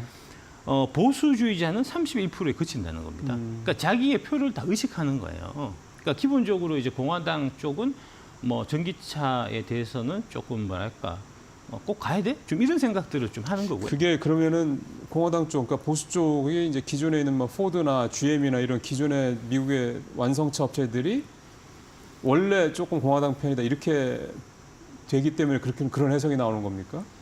좀 그런 면도 있고 그거보다는 이제 미국에 이제 찰스 데이비하고 데이비드 코크 형제라는 분이 있는데 예. 그거 이제 한번 그 사진 나온 거 한번 보시면 요거 한번 보시면 좀 이해가 잘 되실 겁니다. 이분이 이제 찰스 코크인가 하여튼 뭐 그런데 연세가 되게 많으세요. 이제 아마 80 한참 넘으셨을 텐데 네. 이분이 중간 선거할 때마다 공화당에 대략 수천억 원 정도를 이게 지원하시는 분이에요. 선거 자금을 지원한다 이거네요. 예. 목소리가 클 수밖에 없죠. 예. 저분이 텍사스의 그 유전 개발 업체를 하고 계신 분입니다. 예. 그러니까 텍사스가 이제 전통적으로 그러니까 유전 개발 업체들이 전통적으로 공화당의 표밭이고 네. 반면에 이제 뭐 풍력이나 태양광 같은 친환경 단체 쪽에 이제 연루돼 있는 게 그쪽이 이제 또 민주당의 표밭이기 때문에 당연히 이제 그 선거 결과에 따라서 이제 그런 형태로 좀 달라질 수 있는 거고요. 하지만 그 부분은 이제 너무 좀 걱정을 안 하셔도 되는 부분은 또 이런 면이 있습니다. 하지만 미국은 연방 정부다 하는 거 한번 보여주시면 네. 이게 이제 연방 정부 차원에서는 전기차로 강제하는 규정이 없더라도 주법으로는 강제할 수가 있거든요. 예. 지금 캘리포니아에서는 2035년 되면은 내연기관차는 못 팔고 100% 전기차로 가는 걸로 지금 거의 유럽급이네요. 거의 그렇습니다. 수준이. 예. 그러니까 캘리포니아는 유럽하고 지금 보조를 맞추고 있고요. 그러니까. 예. 그러니까 미국은 이제 주별로 하나의 국가나 네, 마찬가지이기 맞아요. 때문에 네. 예. 민주당세가 강한 총 이제 14개 주가 캘리포니아에 동참하고 있고요. 뭐 네. 뉴욕이나 네바다나 뭐 이런 주들이. 예. 그래서 이제 전체적으로는 강제가 안 된다고 하더라도 민주당세가 센 지역은 또 강제가 될 수 있기 때문에 그러니까 이게 딱 일도 양단해서 이제 트럼프가 당선되면은 전기차는 올스톱 이런 거는 또 아니라는 거죠. 그렇죠. 예. 트럼프는 또 뭐 나는 하이브리드도 좋아해 뭐 이런 얘기도 했다고 그래서. 예. 하이브리드는 또 일본 차들이 또 강세잖아요. 예. 그날 얘기했던 아까 제가 보여드렸던 그 트위터 그날 그 내용 중에 아주 일부 부분인데 예, 그 부분이 좀 사실은 좀 부각된 면이 있고요. 근데 사실 핵심 메시지는 나도 전기차를 좋아해. 하지만 전기차 네가 원하지 않으면 네 선택을 나는 존중하겠어라는 게 핵심 메시지였다는 하이브리드는 이제 거죠. 그중에 하나인 그중 거고. 하나다. 예, 그렇게 보시면 되겠습니다. 예. 그 트럼프는 어쨌든 2016년도에 처음 대통령 됐을 때 이 중국과의 이제 각을 세우는, 그러니까 미중 갈등이 사실은 시작이었잖아요. 예, 그때부터. 근데 사실은 이 전기차와 관련돼서는 뭐 박 작가님 잘 아시다시피 이 밸류체인상 보면 원자재부터 광물부터 시작을 해가지고 뭐 배터리 이 서플라이 체인에 이 중국 기업들이 워낙에 장악력이 높은 상태라 전기차가 그냥 이대로 계속해서 간다고 했을 때 결국 가장 큰 수혜는 결국 중국 회사들이 보는 게 아니냐, 중국이 보는 게 아니냐, 뭐 이런 식의 사실 분석도 얼마든지 나올 수 있단 말이에요. 그런 분석은 이제 뭐랄까 중국의 그 프로파간다를 우리가 이제 그 확대 재생산하는 거기 때문에 뭐 사실과도 맞지 않고. 아, 그럼 그렇게 서플라이 체인을 중국이 장악하고 있다는 거는 사실이 아니다. 그렇습니다. 예, 그 이제 과거에 그랬었고요. 네. 특히 이제 문재인 정부 당시에 이제 중국이 1대1로를 되게 확장해서 그런 네. 이제 광물을 그 장악하려고 하는 이제 그런 노력을 많이 했었고 그때 우리 문재인 정부에서는 이제 있는 자원도 팔아먹기 네, 바빴고 네, 예, 네, 좀 네. 그런 거고요. 근데 이제 이런 부분에 대한 좀 인식이 국제사회에서 있어갖고 이제 그 중국의 그 광물 그 헤게모니 장악을 우리가 벗어나야 되겠다 하는 차원으로 지금 이제 안보적인 차원으로 지금 나온 게 IRA라든지 CRMA라든지 그렇죠. 이제 그런 네, 거고요. 네, 네. 거기에 이제 지금 그 포스코홀딩스 이제 리튬이 네. 이제 큰 역할을 하고 있는 뭐 그렇게 보시면 되겠습니다. 그럼 말씀하신 김에 포스코 얘기를 조금 들어가 보죠. 이게 결국은 우리가 주로 이제 하고 있는 3원계 배터리의 가장 핵심 광물은 일단 리튬이고, 그래서 예. 포스코 쪽이 이 리튬 쪽에 굉장히 지금 적극적으로 대시를 하고 있다 이렇게 있어서 예. 어느 정도 상황이에요? 예, 그게 이제 아르헨티나 그 움브레 모이루토 그놈을 다 이제 하실 거고 아실 거고 이제 네. 핵심은 뭐냐면 이제 염호 쪽에서 나오는 리튬은 분명히 있는데 그 리튬의 농도가 중요해요. 그렇겠죠. 예, 경제성 있는 농도로 만드는 그게 이제 기술인데 처음에 이제 그 MB 때 포스코 그룹이 처음 그 접촉했었던 데는 볼리비아입니다. 네. 예, 볼리비아가 사실은 매장량으로 보면 제일 많아요. 아, 그거는 리튬에. 확인된 거고. 예, 확인된 거고 대략 한 540만 톤 있는 걸로. 옛날에는 그렇게 알려져 있었는데 지금 훨씬 더 많을 겁니다. 근데 이제 문제는 뭐냐면은 그 볼리비아 리튬은 염도가 너무 떨어져요. 농도가. 거기에 비해서 아르헨티나가 농도가 좀 짙고 아, 그다음에 순도 차이가 좀 있구나. 예. 네. 칠레가 농도가 훨씬 더 짙고 이렇거든요. 네. 그래서 이제 처음에 난관을 부딪혔던 부분이 그 농도를 높이는 부분을 처음에는 이제 포스코 쪽에서 자신 있어서 접근했는데 그게 안 된 거예요. 그 기술 개발하는데 10년이 걸린 거고요. 농도를 높인다라는 거는 같은 원광석을 갖고 거기에서 더 많이 뽑아낸다 이걸 의미하는 겁니까? 그게 이제 염호 쪽에 있는 건 광석이 아니고 그러니까 우리가 천일염 같이 아, 예. 거기서 물이 리튬만, 녹아 있는 거예요. 네, 리튬만 예. 뽑아내는 그 작업. 그렇습니다. 네. 예, 물 안에 나트륨, 리튬 이런 것들이 같이 녹아져 있는데 그 중에서 뽑아내는데 그게 이제 칠레 같은 경우는 어떤 경우냐면 거기는 이제 아타카마 사막, 아타카마 네. 염호 거기는 이제 1년에 비가 3mm 오기 때문에 아이고야. 네. 저절로 말라요. 아. 예, 그러면 그 마른 거를 이제 걷어갖고 쓰면 되니까 옛날부터 이제 칠레 쪽 염호의 리튬을 우리가 이제 쉽게 사용을 해왔고 아르헨티나가 조금 난이도가 있는데 그 아르헨티나를 이제 지금 포스코에서 성공을 한 거고요. 네. 최근에 이제 그 칠레 쪽 리튬 사업에 지금 추진한다는 이제 얘기가 있어요. 그러니까 칠레도 이제 지역 따라서 강우량 편차가 있기 때문에 그렇겠죠. 아까 이제 말씀드린 이제 그 부분은 강우량이 되게 적어서 쉽게 이제 추출이 되는 지역인 반면에 거기보다 좀 비가 조금 더 와서 농도가 좀 있어가지고 이제 기술적인 제약이 있는 부분이 있거든요. 근데 이제 그 염호 쪽에서 이제 농도를 높여서 그 리튬을 뽑아내는 그 기술이 전 세계적으로 지금 한 3-4개 업체밖에 없다고 합니다. 그 중에 하나가 포스코예요. 포스코고. 예. 그래서 요번에 이제 마침 좀 리튬 가격이 많이 떨어졌을 때 이럴 때 광산이 싸거든요. 당연하겠죠. 예. 그래서 이렇게 싸게 나왔을 때 우리가 잡는 우리가 거죠. 갖겠다. 해서 이제 칠레 쪽에 지금 여기 보면은 마라쿤과 염호라는 데 하고 알토 안디노스 염호라는 데에 대해서 이 두 군데에 대해서 지금 입찰을 아마 진행할 계획인 것 같습니다. 그러면 여기서 추가적으로 리튬이 개발돼서 매출이 더 찍히겠죠. 여기뿐만 아니고 전 세계적으로는 이제 염호에 리튬이 매장되어 있는데 그 기술적으로 개발이 좀 이제 어려운 그래서 이제 개발을 못 하고 있는 지역들이 전 세계적으로 많이 있습니다. 이제 캐나다도 그런 지역이 있고 그래서 이제 그런 쪽에서 계속해서 포스코 그룹 쪽에 이제 지금 컨택을 하고 있어요. 이것 좀 우리 같이 좀 개발해 주면 안 되냐. 개발할 능력이 있는 애들이 되게 드물거든요. 이제 이 부분이 사실은 그 포스코 그룹의 그 핵심 뭐랄까 이제 경쟁력이라고 보시면 될 것 같습니다. 그러면은 지금이야 뭐 캐즘 상황 때문에 뭐 이를테면은 리튬 같은 이런 어쨌든 핵심 광물, 그러니까 배터리 관련 핵심 광물의 수요도 어쨌든 조금 뭐 줄어들거나 정체됐을 거 아니에요. 예. 그럼 이거를 우리가 가서 포스코가 가가지고 이제 뭐 계약을 해서 리튬을 추출해서 근데 이제 판로가 이게 현재 상황 봤을 때는 판로가 좀 또 좀 마땅찮은 거 아닙니까? 그러니까 이제 이 그 자원 개발이라고 하는 부분은 항상 좀 이제 멀리 좀 내다보고 해야 되는 부분이 개발하는데 시간이 많이 걸려요. 그렇죠, 예, 그렇죠. 예, 아. 즉, 예, 예. 염호는 8년이 걸리고요. 광산은 4년이 걸립니다.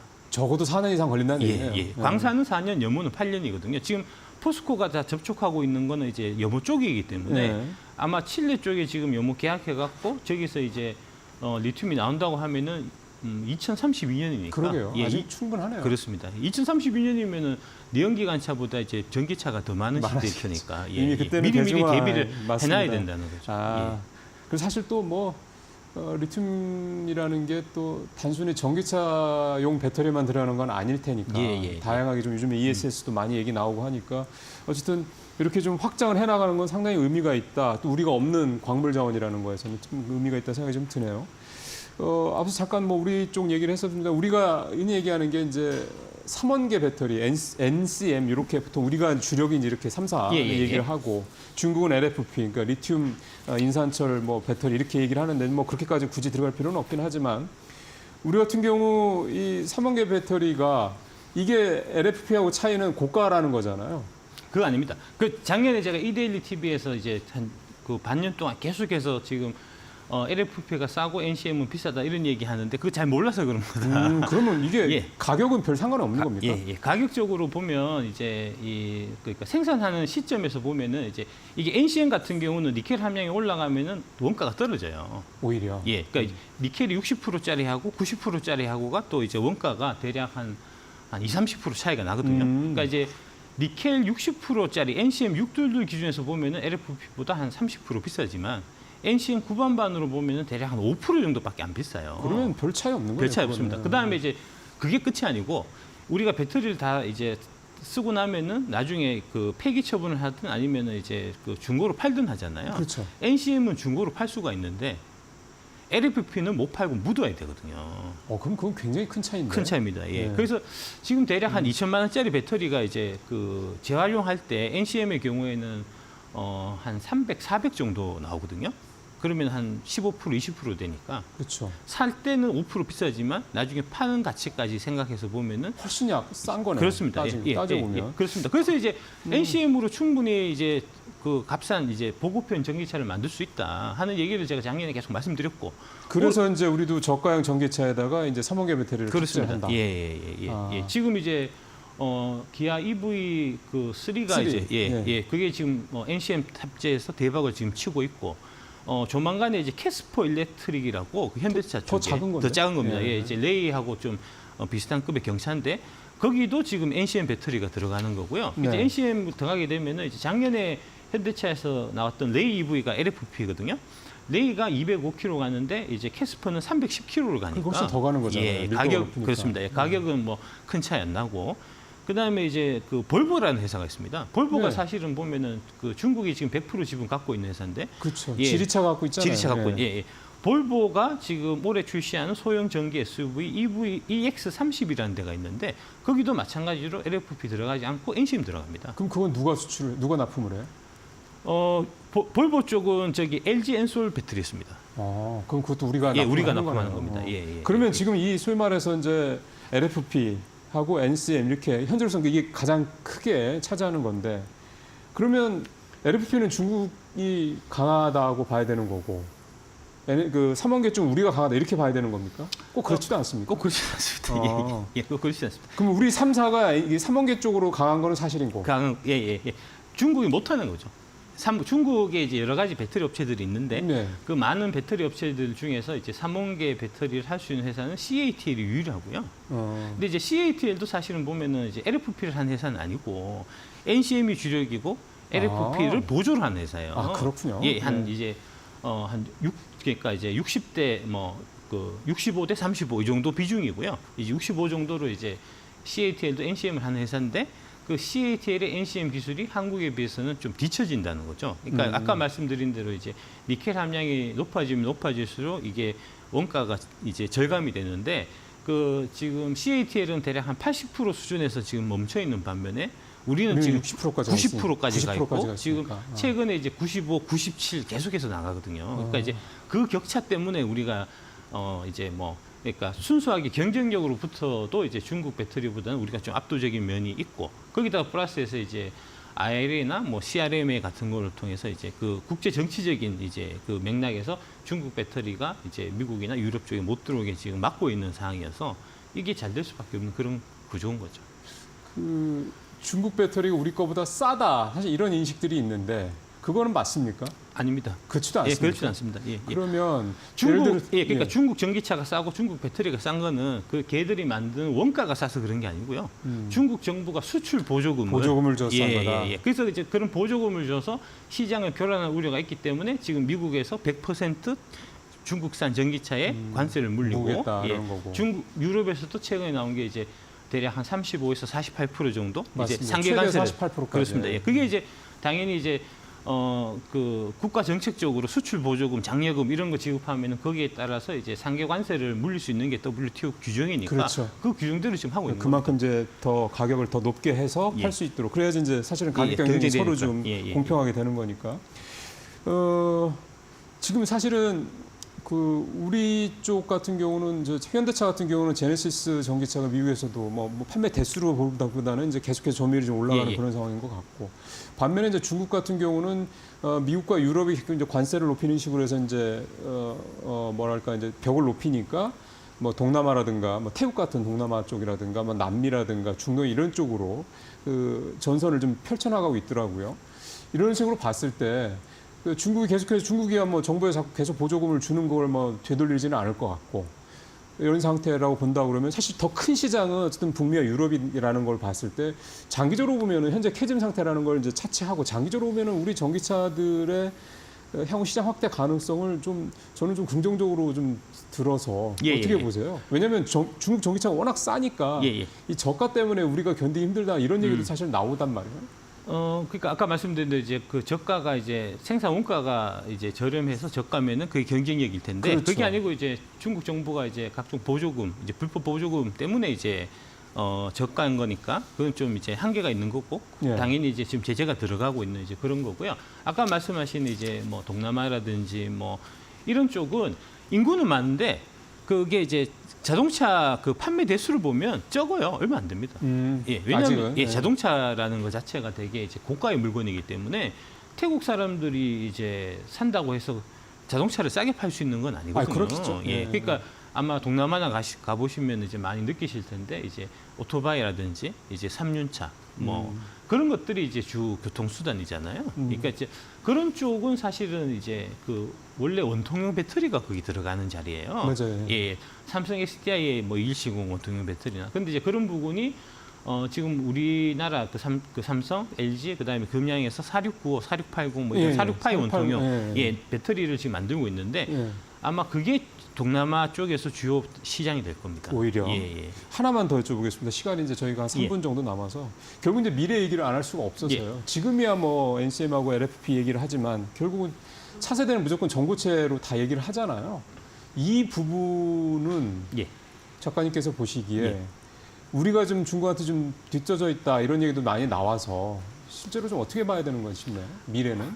예. 그 전고체는 이제 그 기자분들이 자꾸 그거를 좀 습관적으로 이제 전고체가 게임 체인저다 뭐 이런 식으로 많이 쓰시던데 그건 아니고요. 아, 그래요? 예. 전고체는 치명적인 약점이 이제 그 생산 원가가 너무 너무 높거든요. 비싸다? 예. 그러니까 지금 이제 아이오닉 5 같은 경우를 이제 전고체 배터리로 교체를 하게 되면 대략 2억 5천 정도 됩니다. 그러니까 가격이 확 올라가는 가격이 거예요. 확 올라갑니다. 예. 지금 상황으로 지금 봤을 상황에서. 때는. 예.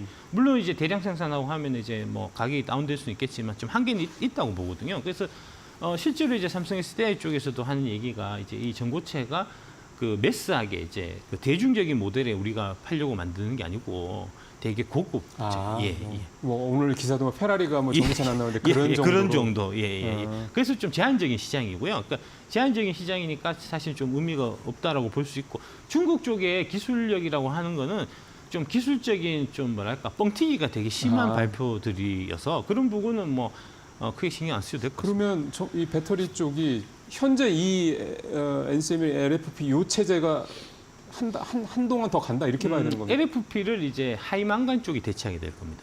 예, 지금 이제 고전한 미드니켈이라고 얘기하는 이제 그런 부분들을 지금 뭐 에코프로비엠이나 뭐 이런 쪽에서 계속 얘기를 하고 있는데 그 부분이 가격 경쟁력이 LFP보다 더 높기 때문에 이제 그 중저가 쪽은 이제 그 고전한 미드니켈 뭐 또는 하이망간이라고 하는 이제 그쪽이 대체를 하고 그다음에 좀 이제 좀 고급형 고가는, 이런 거는 이제 NCM 쪽으로 이제 양분되는 체제로 갈 걸로 보고요. 그러니까 LFP는 조만간에 좀 사라질 이제 전기차용 배터리로. 그런 면에서 때 우리 배터리 3사가 주력이 삼원계 그러니까 NCM 쪽이면 우리한테는 굉장히 유리한 환경에 가고 있다 이렇게 봐도 되는 거네요. 그렇습니다. 예, 그렇게 가고 있습니다. 예. 알겠습니다. 자, 박순혁 작가님하고 두루 얘기를 했습니다. 전기차 관련된 배터리 관련 얘기까지 좀 쭉 했고요. 국내 기업들 현재 대응하는 모습까지 얘기를 좀 들어봤습니다. 작가님 말씀 잘 들었습니다. 네, 고맙습니다. 감사합니다.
자, 시황 시간입니다. 자, 오늘 다우 차트 보시면서 여러분들 또 다우가 어떻게 흘러갔는지 한번 보여드리려고 합니다. 자, 오늘 다우 차트 제가 저번에도 말씀드렸다시피 이렇게 W자로 올라가고 나서 여기서 W자로 반등이 나올 거라고 한번 말씀을 드렸는데요. 자, 이렇게 오늘도 크게 올라가고 있었는데 오늘 코스피 200은 많이 떨어지고 있죠. 어제 코스피 200 선물도 야간장에서 3포인트가 넘게 떨어지면서 여러분들 오늘 하락장을 예고를 했었습니다. 자, 그럼에도 불구하고 다우지수는 이렇게 올라가고 있는 상황이고요. 위에 있는 저항선, 위에 빨간색 저항선 보이시죠? 이쪽 저항선까지 충분히 올라갈 수 있는 현재 그런 상황입니다. 네, 자, 이 위에 있는 추세 단기 저항선은 이쪽에서부터 이어온 이 단기 저항선인데요. 뚫고 올라가면 여러분들 우리 코스피 종목도 같이 올라갈 수 있는 그런 상황이 펼쳐질 걸로 예상이 됩니다. 자, 밑에 있는 이 추세선들도 여러분들 보시다시피 여러분들 차트에도 똑같이 설정을 해놓고 보시면 주태영 전문가가 이렇게 해서 추세선을 긋는구나 라고 보시면서 편하게 대응을 하실 수 있는 그런 그래프죠. 자, 그리고 나서 다른 종목도 한번 다른 그래프도 하나 볼게요. 자, 나스닥 그래프입니다. 자, 이 나스닥 그래프 보시면 저항선 따라서 쭉 계속 올라가고 있는 상황이었는데, 그렇죠? 그리고 나서 이 연두색 저항선도 뚫고 올라가 있는 상황에서 오늘 살짝 뚫렸다가 다시 올라오고 있는 상황입니다. 자, 오늘 나스닥 지수는 오늘장 일봉이 제일 중요합니다. 자, 일봉을 다시 올라타서 시작을 하는지 밑에서 시작하는지가 제일 중요하겠고요. 위에서 시작을 한다면 이 연두색 추세 지지선을 지지를 하고 올라가겠지만 만약 밑에서 시작하면 이 연두색 지지선을 저항 삼아서 다시 살짝 조정이 나올 수 있는 그런 상황이 펼쳐집니다. 자, 그럼에도 불구하고 다우지수 차트는 상방 차트고 그리고 나스닥 차트도 상방 차트이기 때문에 단기 조정은 있을지라도 우리 장 다시 올라갈 수 있는데 전혀 문제가 없는 그런 그림이 되겠죠. 자, 추세선들도 마찬가지 여러분들 그래프에 똑같이 그려놓으셔서 여러분들 대응하시기 편하시게 사용하시면 되겠습니다. 자, 그리고 코스피 200을 먼저 볼게요. 자, 코스피 200 차트를 먼저 보시면 자, 밑에 있는 이 추세선들을 보시면 여기서 계속 저항 삼다가 이렇게 올라가는 모습을 볼 수가 있었죠. 자, 그리고 여기 위에 있는 저항선도 파란색 저항선을 보시면 뚫고 올라가서 위로 쭉 치고 올라가는 그런 모습을 볼 수가 있습니다. 자, 이렇게 이 저항선들을 뚫은 주체가 반도체 업종들이었는데요. 자, 엔비디아가 3%가 떨어지면서 나스닥 지수도 많이 떨어졌었죠. 그리고 오늘도 이렇게 음봉이 나오면서 밑에 있는 이 추세 지지선, 지금 저항선이었지만 다시 지지선으로 바뀐 상황입니다. 이 라인을 지지 삼아서 다시 올라갈 경우에 위에 있는 연두색 저항선까지 지금 충분히 올라갈 수 있는 그런 상황입니다. 자, 코스피 200 지수 보시면 밑에 있는 이 지지선들도 보시면 지지를 하고 반등이 나오는 그런 모습을 볼 수가 있을 거예요. 자, 위에 어렵게 뚫은 이 저항선, 이제 지지선으로 바뀐 라인입니다. 이 지지선들 지지를 하고 반등이 나왔으면 좋겠고요. 자, 반도체 업종들이 밑으로 내려와서 이 지지선을 찍고 지지선을 찍었을 때 한번 매수 관점으로 여러분들 접근해 보시는 게 어떨까 합니다. 자, 여러분들 이 추세선들도 여러분들 마찬가지 여러분들 그래프에 같이 설정해 놓으시면 나중에 대응하시기가 너무너무 편하시겠죠. 자, 그리고 코스닥 차트도 한번 보겠습니다. 자, 이 코스닥 차트 보시면 현재 구간이 지금 보이실 거예요. 자, 이쪽에서 단기 M자 라인을 지금 그리고 있는 상황이라고 저번에 방송에서 나와서 말씀을 드렸죠. 자, 현재 이 살짝 뚫린 라인이 보이실 거예요. 이 추세 지지선을 살짝 뚫고 내려왔기 때문에 이 밑에 있는 이 지지선까지 열리게 된 그런 상황인데요. 지금 전혀 걱정하실 필요가 없는 게 위에서 내려와서 이쪽에서 단기 M자를 그린다면 이 지지선을 찍고 반등이 나온다면 전체적인 그림으로 W자 반등이 나오는 그림이기 때문에 코스닥 종목 가지고 계신 분들도 너무 걱정하지 않으셨으면 좋겠습니다. 어차피 지금 상방 차트를 그리러 내려오는 상황이니까 여러분들 하락을 위한 차트가 아니라 상방을 위한 차트라고 여러분들 생각을 하셔서 대응을 하셨으면 좋겠습니다. 자, 위에 있는 저항선은 크게 열려 있기 때문에 나중에 올라갈 때 W자 그리면서 크게 올라갈 수 있는 그런 코스닥 차트라고 보시면 되겠습니다. 자, 하나 더 볼까요? 자, 하나는 여러분들이 관심 가져서 보시는 테슬라 차트입니다. 자, 이 테슬라 차트 여러분들 되게 많이 궁금하셨죠?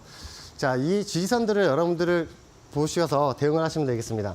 요 라인서부터 쭉 이어보시면 이 라인들을 지지를 할 때마다 어때요? 그대로 봉들이 연결되는 그런 라인들을 보일 수가 있을 겁니다. 그러고 나서 여기 있는 선들도 하나하나 보시면 여러분들이 왜 콜라 전문가가 이렇게 그었는지 여러분들도 알고 여러분들 대응하시기가 편하시리라고 생각을 합니다. 자, 조금 더 확대를 해볼게요. 자, 전체적인 그림을 보여드렸고요. 자, 보시면 밑에 있는 이 연두색 저항선들을 보시면 되겠습니다. 자, 테슬라가 5% 올라왔을 때 관련주들도 같이 올라왔었죠. 자, 위에 있는 연두색 저항선 뚫고 올라가면 관련주들, 자율주행 관련주들, 테스la 관련주들 같이 크게 올라갈 수 있는 그림이 되니까 이 연두색 저항선 꼭 저하고 같이 설정을 해 놓으셔서 여러분들 관련주들 대응을 하셨으면 좋겠습니다. 자, 이렇게 이데올리온 주세영 전문가의 시황이었습니다.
이데일리 편집국장 이정훈의 시선으로 이어가 보도록 하겠습니다. SK그룹이 대대적인 사업 구조 개편에 속도를 내는 모양새입니다. 특히 어제죠. SK이노베이션과 ENS의 합병설이 돌면서 더 주목되고 있는데요.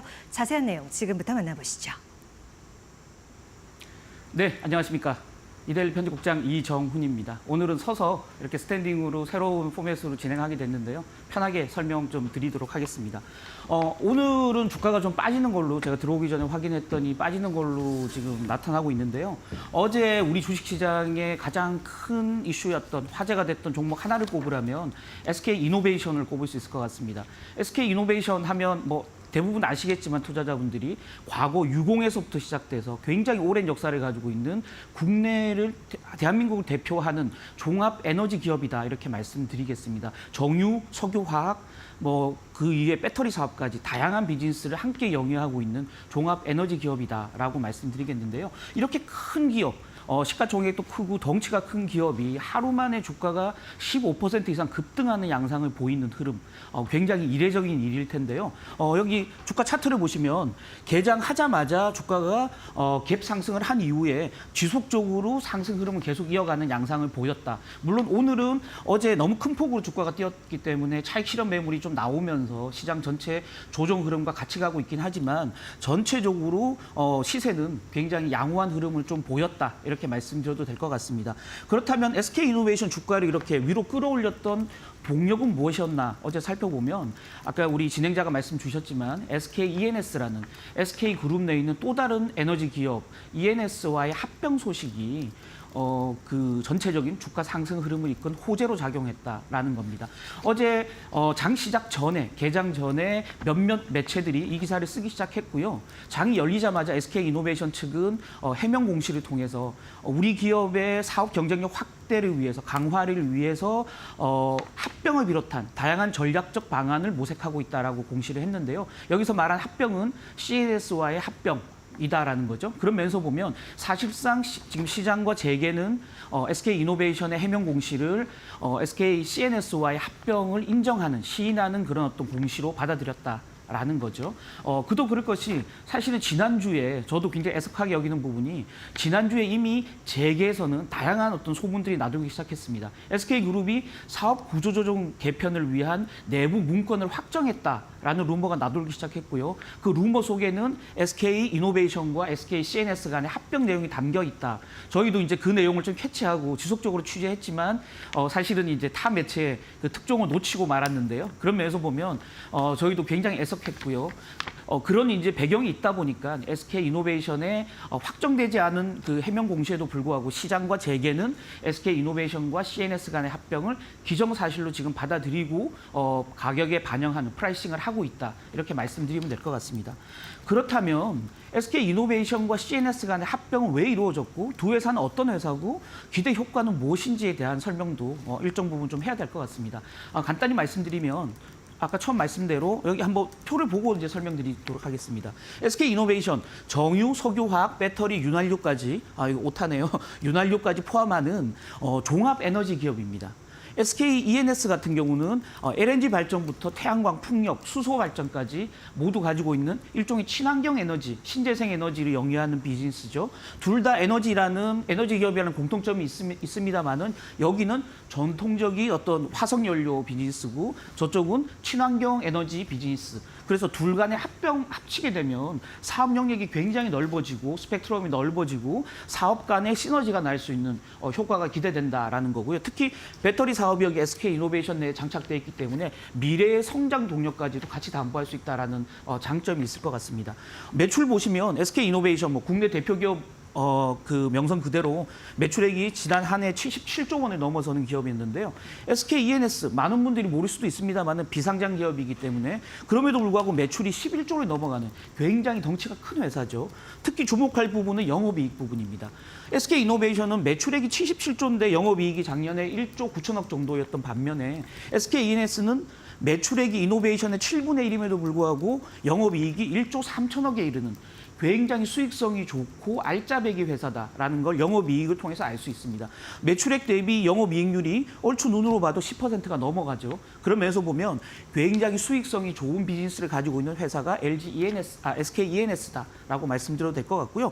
자산이 86조, 19조니까 두 개를 합쳐보면 얼추 105조 정도, 106조 정도 되는 국내를 대표하는 국가대표급 에너지 기업이 출범하는 거다. 이렇게 설명드릴 수 있을 것 같습니다.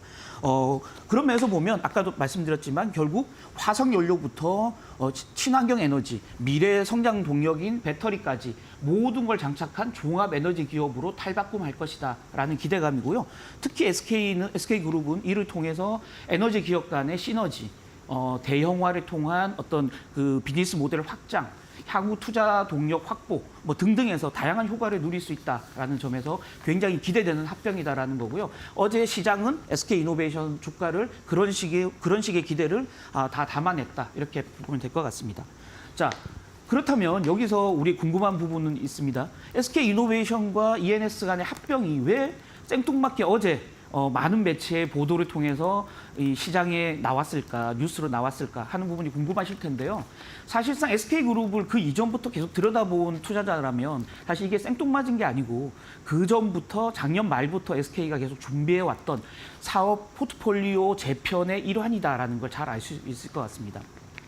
시장 내에 많이 알려졌지만 사실 작년에 SK 그 수펙스 추구 협의회를 중심으로 해서 SK 그룹이 사업 재편에 대한 그 논의를 시작했고요. 또 맥켄지 그룹의 컨설팅을 줘서 그 우리 SK 그룹의 사업 포트폴리오를 어떻게 조정하면 될까 하는 외부 컨설팅도 받아왔었거든요. 그 결과물로 지금 하나하나 그 사업 재편 방안이 나오고 있고 그 일환으로 SK 이노베이션과 E&S 간의 합병이 내부적으로 지금 사실상 확정됐다 이렇게 말씀드릴 수 있을 것 같습니다. 특히나 제가 2주 전으로 기억합니다. 2주 전에 서울 가정법원에서 그 최태원 회장과 노소영 관장 간의 그 이혼 소송 2심 선고가 있었는데요. 그때 이제 그 위자료라든지 재산 분할 굉장히 규모가 컸던 내용 제가 설명드렸었죠. 그러면서 SK그룹은 그 사업 재편을 통해서 그 모든 걸 준비하고 있기 때문에 SK그룹의 비전은 여전히 좋다라는 설명을 제가 드렸었는데요. 그 말씀드린 이혼 소송이 이런 사업 재편을 속도감 있게 진행하는 그런 어떤 촉매제 역할을 했다는 건 누구도 부인할 수 없을 것 같습니다.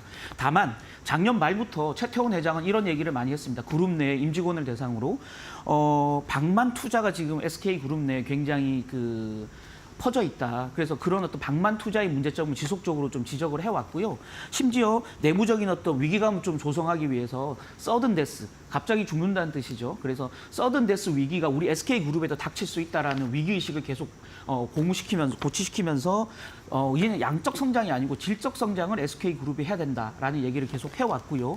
지금 사업 재편에 총대를 메고 있는 최창원 SK 수펙스 추구 협의회 의장도 우리 SK 그룹이 통제 가능한 범위 내에서 사업 포트폴리오를 축소할 필요가 있다라는 원칙을 계속 밝혀왔기 때문에 지금 현재 SK 그룹이 골몰하고 있는 부분은 뭐냐? 수익이 안 되는 비핵심 사업은 매각하거나 아예 그냥 그 통합하고 또 그룹 내에 방만하게 퍼져 있는 중복 사업들은 하나로 통폐합하고 이런 과정들을 다 거치겠다라는 거죠. 그러면서 보면 지금 SK 이노베이션과 E&S 간의 합병뿐만이 아니고 다양한 어떤 매각안, 합병안 또 통합안들이 지속적으로 나올 것이고요. 그 결과물이 언제 논의가 되느냐? 이달 28일, 29일 이틀간 최태원 회장과 말씀드렸던 그 최창원 수펙스 협의회 의장 그리고 각 계열사 CEO들이 다 모이는 SK그룹 경영전략회의가 이달 28일, 29일 이틀간 열리는데요. 이 자리에서 사업 재편 방안에 대한 구체적인 안을 마련할 것이다 라고 지금 알려져 있는 상황이고요. 거기서 구체적인 사업 계획 재편안이 나오면 이사회 의결, 그다음에 주주총회를 거쳐서 최종 확정되는 과정을 거칠 것이다. 이렇게 말씀드리면 될 것 같습니다.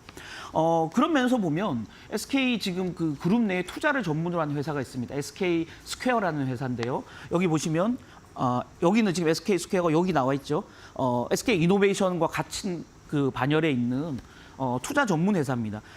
SK 하이닉스 실적에 많은 영향을 받게 되는데요. SK 하이닉스가 작년에 좀 어려움 겪으면서 SK 스퀘어 같은 경우는 전체 지금 작년에 영업 손실만 2조 3천억이 넘었었거든요. 그 책임을 물어서 어제 SK 스퀘어를 이끌고 있었던 박성하 그 SK 스퀘어 대표이사 사장을 조기에 해임한다라는 얘기가 어제 나왔고요. 지금 연임한 이후에 석 달 만에 대표이사직을 물러나게 되는데요. 실적 확정이 된다면. 그러면서 보면 SK그룹은 지금 사업의 대대적인 재편, 인적 쇄신 동시에 지금 단행하고 있다. 이렇게 설명드릴 수 있을 것 같습니다.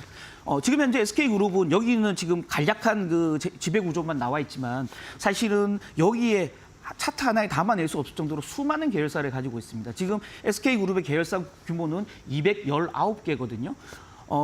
주요 그룹 중에 계열사가 많은 2등이 카카오인데요. 카카오에 비해서 무려 2배 가까이 되는 계열사 수를 가지고 있습니다. 그러다 보니까 아까 최태원 회장이 말씀했다고 하는 방만 투자 이런 부분들이 실제 계열사 수에서 드러나고 있다. 그래서 그 계열사 수를 굉장히 줄여 나가겠다는 거죠. 유사 사업, 중복 사업은 하나로 통합하고 또 수익성이 떨어지는 비핵심 사업은 아예 시장에서 팔아버리고 뭐 이렇게 이제 그 의사결정을 하겠다라는 걸로 설명드릴 수 있을 것 같고요. 결국은 그룹 SK 주식회사를 지주회사 SK 주식회사를 그 필두로 해서 내수를 기반으로 한 SK텔레콤 계속 유지하고요.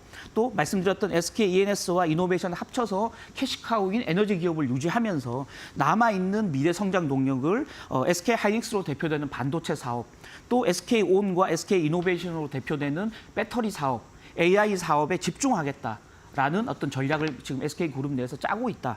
라고 설명드릴 수 있을 것 같고요. 이를 위해서 사업을 재편하는 과정에 돈이 대규모로 들어갈 가능성이 있기 때문에 어제 알려진 바로는 SK그룹 수뇌부가 지금 산업은행을 찾아가서 국책은행이죠. 산업은행을 찾아가서 여기 사업 재편 과정에 필요한 자금을 좀 융통해달라 이렇게 좀 부탁했다라는 얘기가 나오고 있는 상황입니다.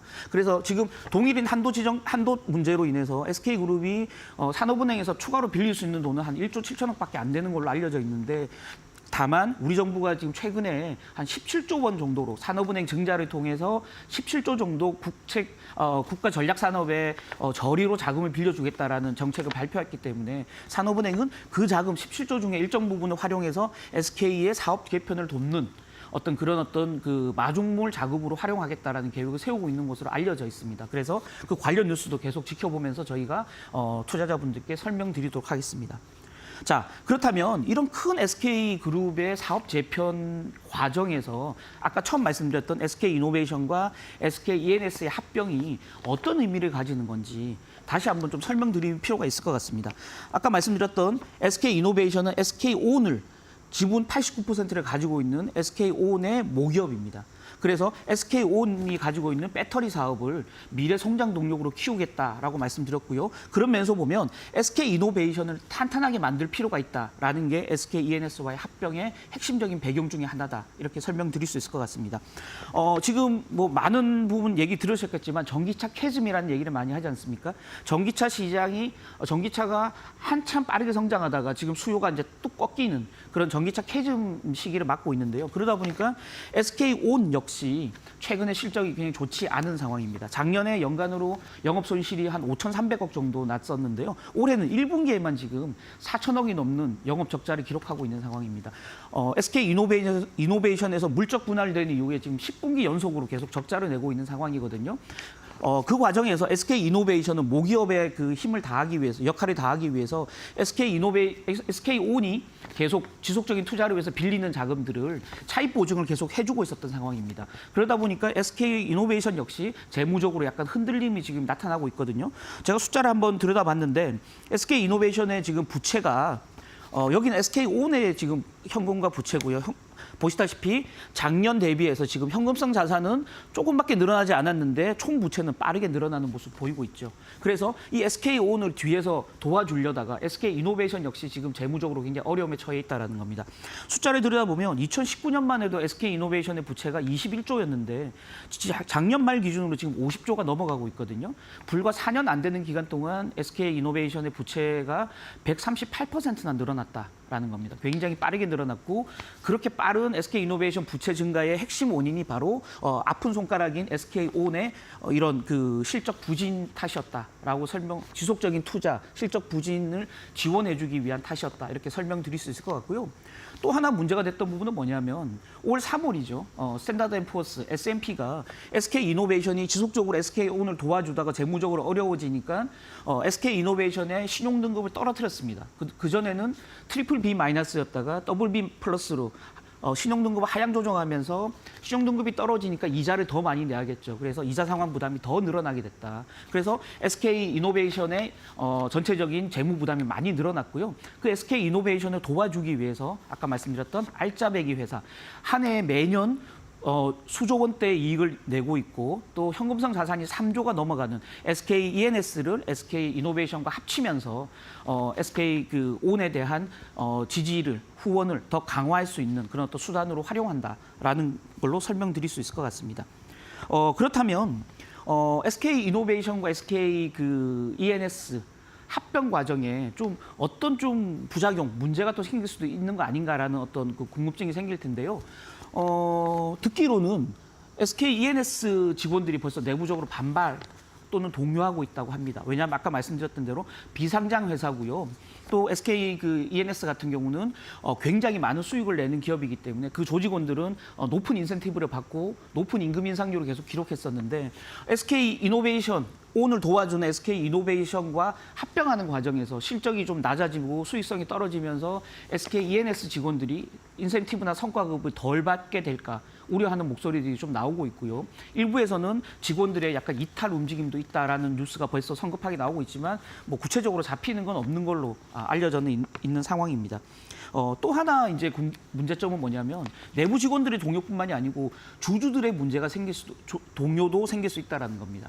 어떤 부분이냐면 바로 아까 말씀드렸던 지주회사 SK 주식회사 주주들의 반발인데요. 말씀드렸던 대로 SK E&S는 아까 저기 SK 지배구조 다시 한번 좀 보여주시면 도움이 될 것 같은데요.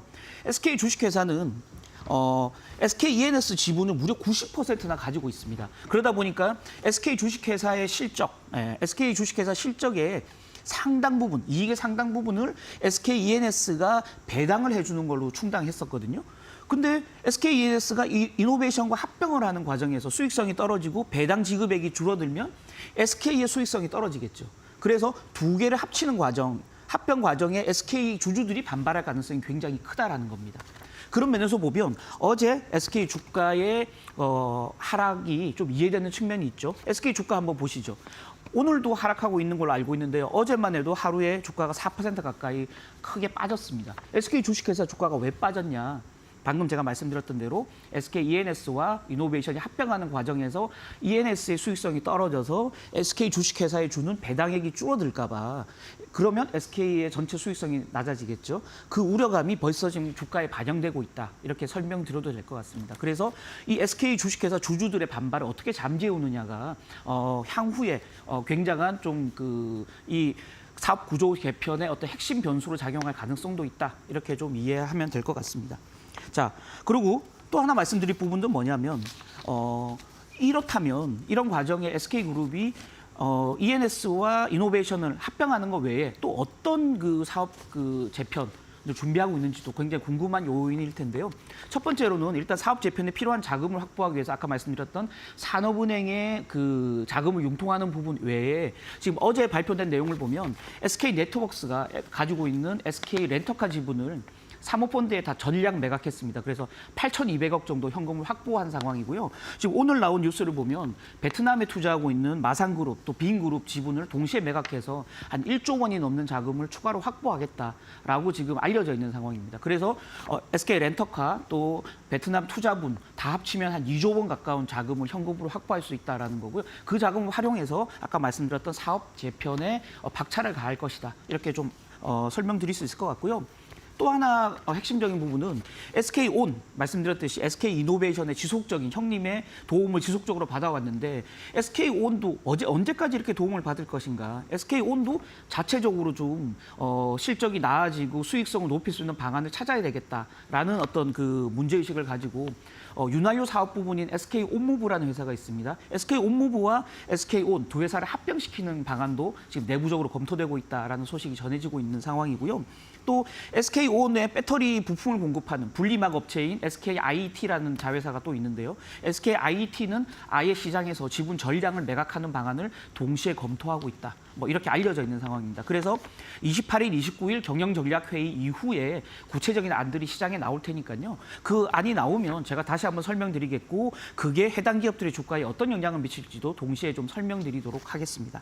자, 그렇다면 지금까지 나와 있는 저희가 취재한 이 사업 구조 개편의 얼개 하에서 관련된 기업들은 주가는 어떤 영향을 받을 것인가 한번 살펴볼 필요가 있을 것 같은데요. 첫 번째로 SK그룹의 핵심 중추가 되는 지주회사 SK 주식회사 얘기를 먼저 나눠보면 방금 말씀대로 방만한 어떤 그 사업 포트폴리오를 단순화하고 효율화하는 과정에서 중장기적으로는 SK그룹의 투자 효율성이 굉장히 좋아질 가능성이 있고 수익성도 개선될 가능성이 있기 때문에 그 지주회사인 SK 주식회사는 중장기적으로 사업 전망이 밝다라고 말씀드릴 수 있을 것 같습니다.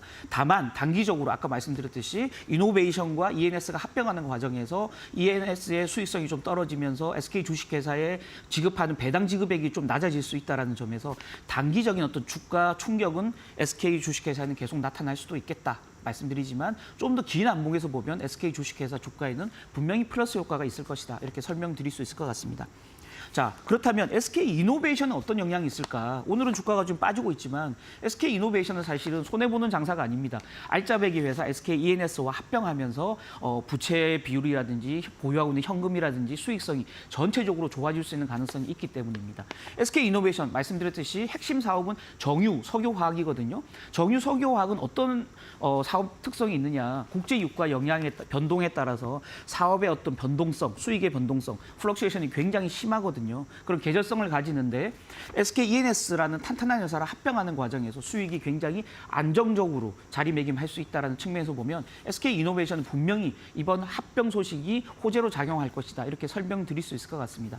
다만 역시 이 과정에서도 SK이노베이션과 ENS 간의 합병 비율이라든지 합병 과정에서 발행 주식 수가 늘어나서 주식 가치가 희석되는 그런 어떤 악영향도 단기적으로는 좀 감안해야 되겠다. 그래서 단기적으로는 역시 SK 주식회사 마찬가지로 이노베이션도 단기 충격이 있을 수 있겠지만 길게 내다보면 전혀 손해보는 장사가 아니고 오히려 회사 수익성에 도움이 되는 방향으로 사업 재편이 이루어질 가능성이 높다라는 점에서 SK이노베이션은 조금 관심을 가지고 지켜볼 필요가 있겠다. 이렇게 좀 말씀드릴 수 있을 것 같고요. 결국은 아까 말씀드렸던 SK온을 그 매개로 한 SK이노베이션, SK 주식회사 이런 그 하이라키 아래에서 이 기업들이 안정적으로 계속 성장을 유지할 수 있느냐 핵심은 SK온이 적자를 내고 있는 SK온이 언제쯤 흑자로 돌아설 수 있느냐가 가장 큰 관건이 될 텐데요. 다음에 현대차 그룹의 전기차 판매 추이 그래프를 한번 보시면 이해가 될 것 같습니다. 왜 갑자기 SK 얘기를 하면서 현대차 그룹 전기차 판매량을 보여드리느냐. 현대차 그룹이 판매하는 주요 전기차의 모든 배터리는 SK온에서 공급하고 있는 상황입니다. 그래서 결국은 SK온의 실적은 현대차 전기차 판매 추이와 직접적으로 연결이 되는데요. 한번 보시면 첫 번째 차트는 현대차의 전기차 판매 추이고요. 두 번째는 기아, 세 번째는 현대차의 프리미엄 브랜드 제네시스 전기차 판매 추이인데요. 공이 빠르게 올라가다가 꺾이는 모습 보일 수 있죠. 전기차 캐즘이 지금 숫자로 나타나고 있습니다. 그래서 이 현대차의 전기차 판매량이 지속적으로 다시 반등할 수 있는 시기가 돼야 SK온의 실적도 나아질 수 있을 것이다. 그렇게 본다면 SK온의 실적 향상, 개선 또 흑자 전환은 아직까지 시간이 더 필요하다. 이렇게 볼 수 있을 것 같고요. 특히나 최근에 그 중국 배터리 업체들의 뭐 저가 공세 또는 미국이나 유럽의 수출이 막히면서 한국으로 물량을 쏟아내는 이 과정들을 감안하면 SK온의 실적 개선은 시간이 굉장히 많이 필요할 수 있겠다라는 건데요. 다만 지금 현대차가 이번 올 하반기에 미국과 유럽에서 전기차 신차들을 출시하기로 했기 때문에 SK온의 미국 북미 공장에서 현대차에 직접 공급하는 배터리 양은 올 하반기에 늘어날 수 있다. 그래서 하반기에 SK온의 실적은 조금 개선될 가능성은 있다. 이렇게 좀 이해할 수 있을 것 같고요. 그런 면에서 보면 일각에서는 지금 SK온 더 이상 그 SK그룹에서 고집하지 말고 아예 전체 그룹을 위하는 차원에서 SK온 그 사업을 전체 매각해야 되는 거 아니냐라는 얘기도 나오고 있는 상황이거든요. 다만 SK그룹의 오너 일가가 이 배터리 사업에 대한 애착이 굉장히 강하기 때문에 그런 어떤 오너 일가의 의지를 볼 때 SK온 매각은 현실성이 굉장히 낮아 보인다. 이렇게 말씀드릴 수 있을 것 같고요. 결국은 이 모든 과정이 전기차 캐즘이 언제쯤 극복되느냐 그 시기가 맞물려 있다. 이렇게 설명드릴 수 있을 것 같습니다. 장시간 설명드렸는데요. 제가 준비한 내용은 여기까지고 다음 주에 또 다른 내용으로 알찬 내용으로 다시 만나 뵙도록 하겠습니다. 감사합니다. 네, 사업 구조 재편에 속도를 내고 있는 SK그룹 이슈 살펴볼 수 있었습니다. 관련해서 또 이 그룹 또 주가 현황까지 어떻게 변동이 되는지 확인해 보시면 좋을 것 같습니다. 이정훈의 시선이었습니다.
예, 이정훈 편집국장 SK 관련된 얘기 쭉 사실상 브리핑이네요.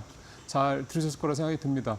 이게 사실 SK만의 문제가 아니라 지금 국내 재계가 사실은 비상경영 체제에 들어간 지 좀 됐습니다.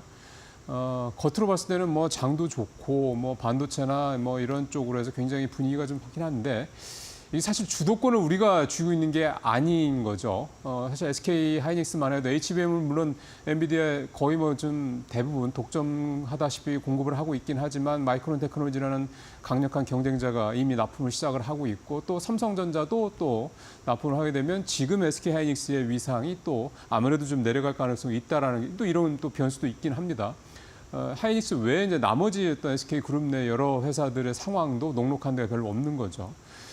그만큼 SK가 다른 그룹들보다 조금 더 강하게 속도를 이 구조 개편의 속도를 내고 있다라는 게 눈에 보여지는 거고요. 뭐 신세계도 좀 이미 진행이 되고 있고 다른 여러 그룹들도 눈에 띄지 않더라도 물밑에서는 여러 가지 좀 고민들을 실제로 어떻게 액션으로 취할지에 대한 거를 하고 있을 거라 생각이 좀 듭니다. 이데일리와 함께 이런 내용들 계속해서 좀 꾸준히 워치를 해나가실 필요가 있다 이렇게 좀 생각이 되네요. 시간 지금부터 이제 마무리는 이렇게 현재 핫한 어떤 시장 상황을 좀 보면서 오늘 마무리를 좀 하도록 하겠습니다. 앞에서 제가 말씀드릴 때 상황하고 조금 변화가 조금은 있습니다. 구리하고 전력설비는 여전히 강한 모습을 보이는 반면에 화장품이 앞서 기억나시는지 모르겠습니다. 좋지 않았거든요. 작은 사이클의 서클에 파란 색깔, 그러니까 좀 장이 안 좋았던, 주가가 안 좋았던 그런 모습인데 지금 보시는 것처럼 거의 구리나 전력 설비 수준에 가깝게 갑자기 좀 반등을 크게 좀 하고 있는 그런 상황입니다. 탄력도 좀 있는 것 같고요. 그 다음에 조류독감 얘기가 좀 다시 좀 나오고 있고 전체적으로 하락 종목들은 HBM 반도체 여전하죠. 가스관도 여전히 좀 낙폭이 좀 있는 상황이고요. 자동차, 저출산 계속 나오고 있습니다. 하락 종목들이 확실히 오늘 전반적으로 분위기가 좀 많네요. 전체적으로 플러스 모습을 보이고 있는 섹터들은 상대적으로 좀 적습니다. 마무리를 하면서 좀 들어가 보겠습니다. 구리나 전력 설비 같은 경우는 봤기 때문에 뭐 굳이 또 들어갈 필요는 없을 것 같고요. 화장품 쪽 지금 갑자기 분위기가 바뀌었기 때문에 들어가 볼까요? 기사가 지금 나온 거는 보시는 것처럼 신한증권에서 나온 이제 리포트 같은데 APR이 외주 점차 사라질 것 주가 50만 원 제시했다라는 기사가 좀 나와 있습니다. APR도 좀 대표적인 그런 기업인데 다양한 그런 제품들을 좀 출시하고 있죠. 미용 기기부터 화장품까지 다양하게 하고 있고 어제 종가가 36만 원이었는데 더 올라갈 것이다라고 얘기가 좀 나오고 있습니다. 사실 APR 같은 경우는 상장할 때부터 굉장히 높은 가격에 상장이 되고 해서 이게 뭐 흔한 말로 요즘에 뭐 계속 그런 얘기가 있긴 합니다만 파도 사태 이후에 고평가 논란이 또 분명히 있었는데 그 이후에 주가가 20만 원대까지 떨어졌다가 다시 좀 반등을 해서 다시 30만 원대 이상으로 좀 가고 있는 그런 모습입니다. 지금 이런 상태로 가면 지금 신한증권에서 나온 것처럼 주가 50만 원에 제시한 이 부분에 있어서 실제로 좀 상당히 현재 상황으로 봤을 때는 긍정적인 흐름대로 가고 있다 이렇게 좀 볼 수도 있는 거라고 보여지고요. 검색도 상당히 좀 많이 좀 되고 있죠. 화장품 관련된 종목들 APR을 비롯해서 한번 주가도 한번 보겠습니다. 선진 뷰티 사이언스 이제 아무래도 이제 여름철 관련돼서 이 선크림 관련된 그런 원재료를 공급하는 회사죠. 지금 거의 20% 가까이 좀 올라가고 있는 거고요. 콜마홀딩스 이 CMO 쪽 회사들은 여전히 좀 강한 모습을 보이고 있습니다. 콜마, B&H, 콜마 관련 회사들이 좀 오늘 좀 눈에 많이 띄네요. 스킨앤스킨, 글로번 회사들인데 앞에 이제 선진 뷰티 사이언스라든가 콜마 관련된 회사들 같은 경우는 주가도 주가고 상승폭도 상당히 좀 높은 그런 모습들을 좀 보이고 있습니다. 화장품 관련주 좀 더 볼 수 있나요? 예. 보면 메타랩스 APR 주가가 나오는데 오늘도 8% 넘게 3만 원 넘게 올라서 39만 5천 거의 40만 원을 육박을 하고 있는 그런 모습입니다. 며칠 전에 제가 아침 이슈 브리핑 시간에 말씀드렸던 실리콘2도 오늘 6%가 넘게 오르면서 5만 3천 원대, 5만 원대 좀 안착을 하는 그런 모습입니다. 그러니까 전체적으로 APR도 그렇고 실리콘2도 그렇고 뭐 이런 개별 종목들, 개별 상품들을 만드는 것도 있고 또 실리콘2 같은 경우는 이 해외 영업망, 유통망을 좀 갖고 있다라 이런 어떤 강한 어떻게 보면 이제 이게 일종의 경제적 해자인 거죠. 쉽게 남들이 뭐 단기간에 따라와서 라이벌로 될 수 없는 대체가 될 수 없는 그런 시장을 실리콘2도 갖고 있다라는 보는 거고.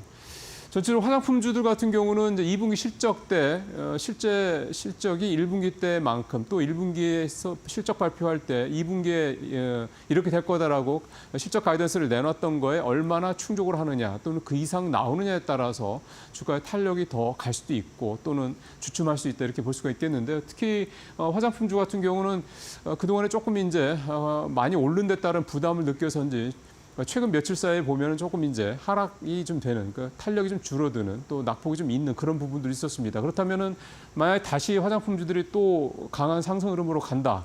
이제 계속해서 이제 이 이슈 브리핑 시간에 보겠습니다만 간다 그런다 그러면 그동안에 좀 쉬었던 거는 굉장히 건강한 쉼이었다. 충분히 숨도르기를 한 거다. 이렇게 또 해석을 할 수 있어서 다시 한번 또 2분기 실적 나올 때까지 또 달려갈 수 있는 그런 뭐 힘을 비축했다. 이렇게 또 볼 수 있기 때문에 화장품주들은 좀 그런 시각으로 한 호흡 좀 가다듬으면서 좀 화장품주들은 볼 필요가 있겠다는 생각이 좀 듭니다. 다시 이제 처음으로 돌아가서 전체 이 서클들 한번 보겠습니다. 화장품, 전력 설비, 구리 이렇게 좀 보이고요. 조류독감 쪽, 조류독감은 그새 또 사이즈가 좀 많이 줄기는 했습니다. 조선, ESS 이렇게 돼 있고 저출산하고 방산, 우크라 재건, 이 가스, 물류 이쪽은 최근에 좀 며칠 굉장히 단기적으로 좀 강했던 그런 섹터들인데 오늘은 어제 오늘은 좀 쉬어가는 그런 모습들이 좀 나타나고 있고요. 조선주 ESS에도 한번 좀 들어가 볼까요? 앞에서 이제 박순혁 작가하고 배터리 얘기를 좀 하면서 ESS 얘기를 좀 잠깐 언급을 했었는데요. 기사도 한번 보시죠. 유럽으로 날아간 K배터리 ESS 승부수 띄운다. 이 캐즘 때문에 사실은 관심이 전기차 배터리, 이 차량용 배터리 쪽으로 사실 관심이 많이 몰려가 있는 게 현재 사실입니다. 상황입니다. 그러다 보니까 이제 배터리 3사를 비롯한 우리나라 배터리 관련된 회사들, 뭐 양극재나 음극재 이런 소재를 만드는 회사를 비롯해서 이 회사들이 좀 사실은 전체적으로 한 덩어리로 굉장히 이제 부정적인 쪽으로 돼 있고 실제로 뭐 실적도 좋지 않으니까 뭐 주가가 약세를 보이는 것도 당연한 건데요. 최근에 완성차가 아니죠. 이 배터리 3사들이 새로운 어떤 수익원으로 만들어내고 있는 게 ESS입니다. 왜 ESS가 중요하냐면은 이게 이제 에너지 저장 장치 아닙니까? 흔한 말로. 이게 들어가는 데가 갈수록 늘어나고 있습니다. 첫 번째는 AI 데이터 센서에 당연히 들어가고요. 두 번째는 신재생 에너지들이 공급량이 늘어나면 늘어날수록, 왜냐하면 AI 데이터 센터에 들어가는 에너지들이 이를테면은 이제 화석 연료를 태워서 하는 그런 에너지들보다는 천연가스라든가 또는 풍력, 이쪽 태양광 이런 이제 신재생 에너지 쪽이 많이 들어가기 때문에 또 그렇게 많이 늘려고 하고 있고 이런 상황이다 보니까 이 ESS 즉 에너지를 만들어서 에너지를 이제 생산을 해서 전기를 생산해서 그걸 저장해 두는 장치가 반드시 필요합니다. 그게 이제 바로 ESS니까요. 그래서 신재생 에너지 산업이 성장하면 성장할수록 반드시 따라붙어서 필요한 게 바로 ESS거든요. 이거를 이제 우리 기업들이 상당히 좀 앞서서 가고 있다 이렇게 보고 있는 거고, 이게 이 캐즘 상황이, 전기차 캐즘 상황이 언제까지 갈지는 모르겠지만 그 기간이 2년 3년 가더라도 혹시 그 사이에 전기차 배터리 업체들이 수익을 만들어낼 수 있는, 그러니까 적자는 뭐 전기차 배터리 쪽이 크게 나더라도 ESS 쪽에서 그 적자 규모를 줄일 수 있는 굉장히 소중한 효자 노릇을 할 수 있다 이렇게 얘기를 좀 하고 있습니다.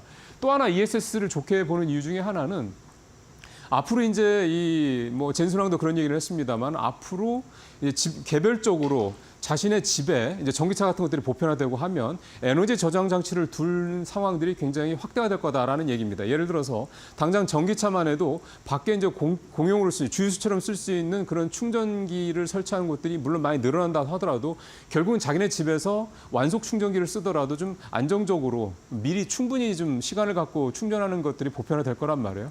그럼 집에 이제 소위 말하는 이런 에너지 저장 장치 같은 데 드는 소형 ESS가 이제 각 집마다 특히 전기차를 갖고 있는 집마다 집에 비치할 가능성이 커진다라는 거고요.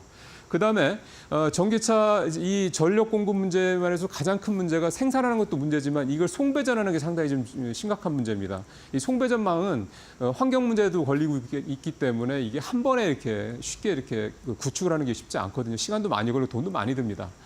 그러다 보니까 그 사이에 전기를 생산한 곳에서 ESS를 통해서 일단 전기를 저장해 놓은 다음에 부족한 이 송배전망에 시간이 걸리더라도 이렇게 가려면 결국은 이런 뭔가의 어떤 담아둘 수 있는 그릇이 필요하다는 거죠. 그것 때문이라도 지금의 미흡한 송배전망을 생각할 때도 역시 ESS가 그 하나의 대안이 될 수 있다. 이런 어떤 분석들이 나오고 있다는 걸 감안하면 ESS는 조금 더 긍정적으로 바라볼 필요가 있겠다. 이 전기차 배터리 관련해서 너무 이제 이 캐즘 쪽에만 이렇게 매몰돼 있을 필요는 없다. 이런 생각도 듭니다. 그래서 앞으로 ESS 관련된 부분은 배터리 업체들에서 나오는 뭐 그런 기사라든가 이런 것도 중요하겠지만 전체적으로 해외 쪽에서 나온 ESS와 관련된 내용들도 조금 주시하면서 보시면 또 좋은 투자에 어떤 참고가 되지 않을까 그런 생각이 좀 듭니다.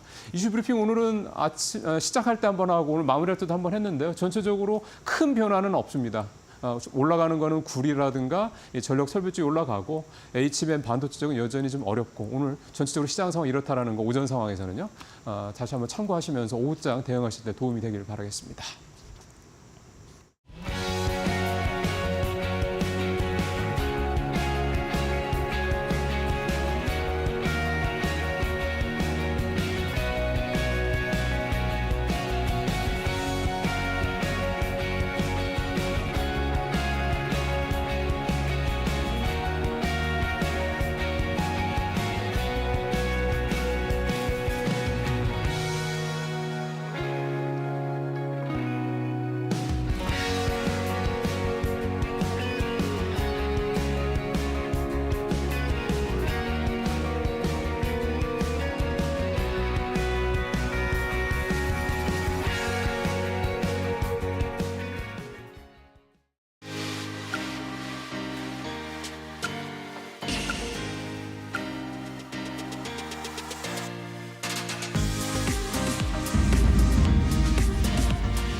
이슈를 너무 잘 정리를 해주셔서요. 제가 여기다 조금만 덧붙이도록 하겠습니다. 코스피가 한 2시간 전과 크게 달라진 움직임은 없어요. 네. 한 0.9% 하락하면서 2780선 위에서 좀 지나가고 있는 모습이고 예상해 주셨듯이 그 흐름이 크게 변하지는 네. 않고 있습니다. 코스닥도 마찬가지고 다만 이제 매매 동향을 살펴보면 외국인이 코스닥에서 매수 좀 전환이 됐다라는 점. 그래요? 그렇습니다. 네. 네. 양시장에서 그런데 이 기관의 매도세는 이어지고 있기 때문에 어떤 쪽을 봤더니 역시나 이슈 브리핑에서 살펴봤듯이 반도체, 전기전자 이쪽으로 많이 팔고 있는 상황입니다. 우리 시장 오전장은 이런데 오후장도 크게 녹록지는 않을 것 같습니다.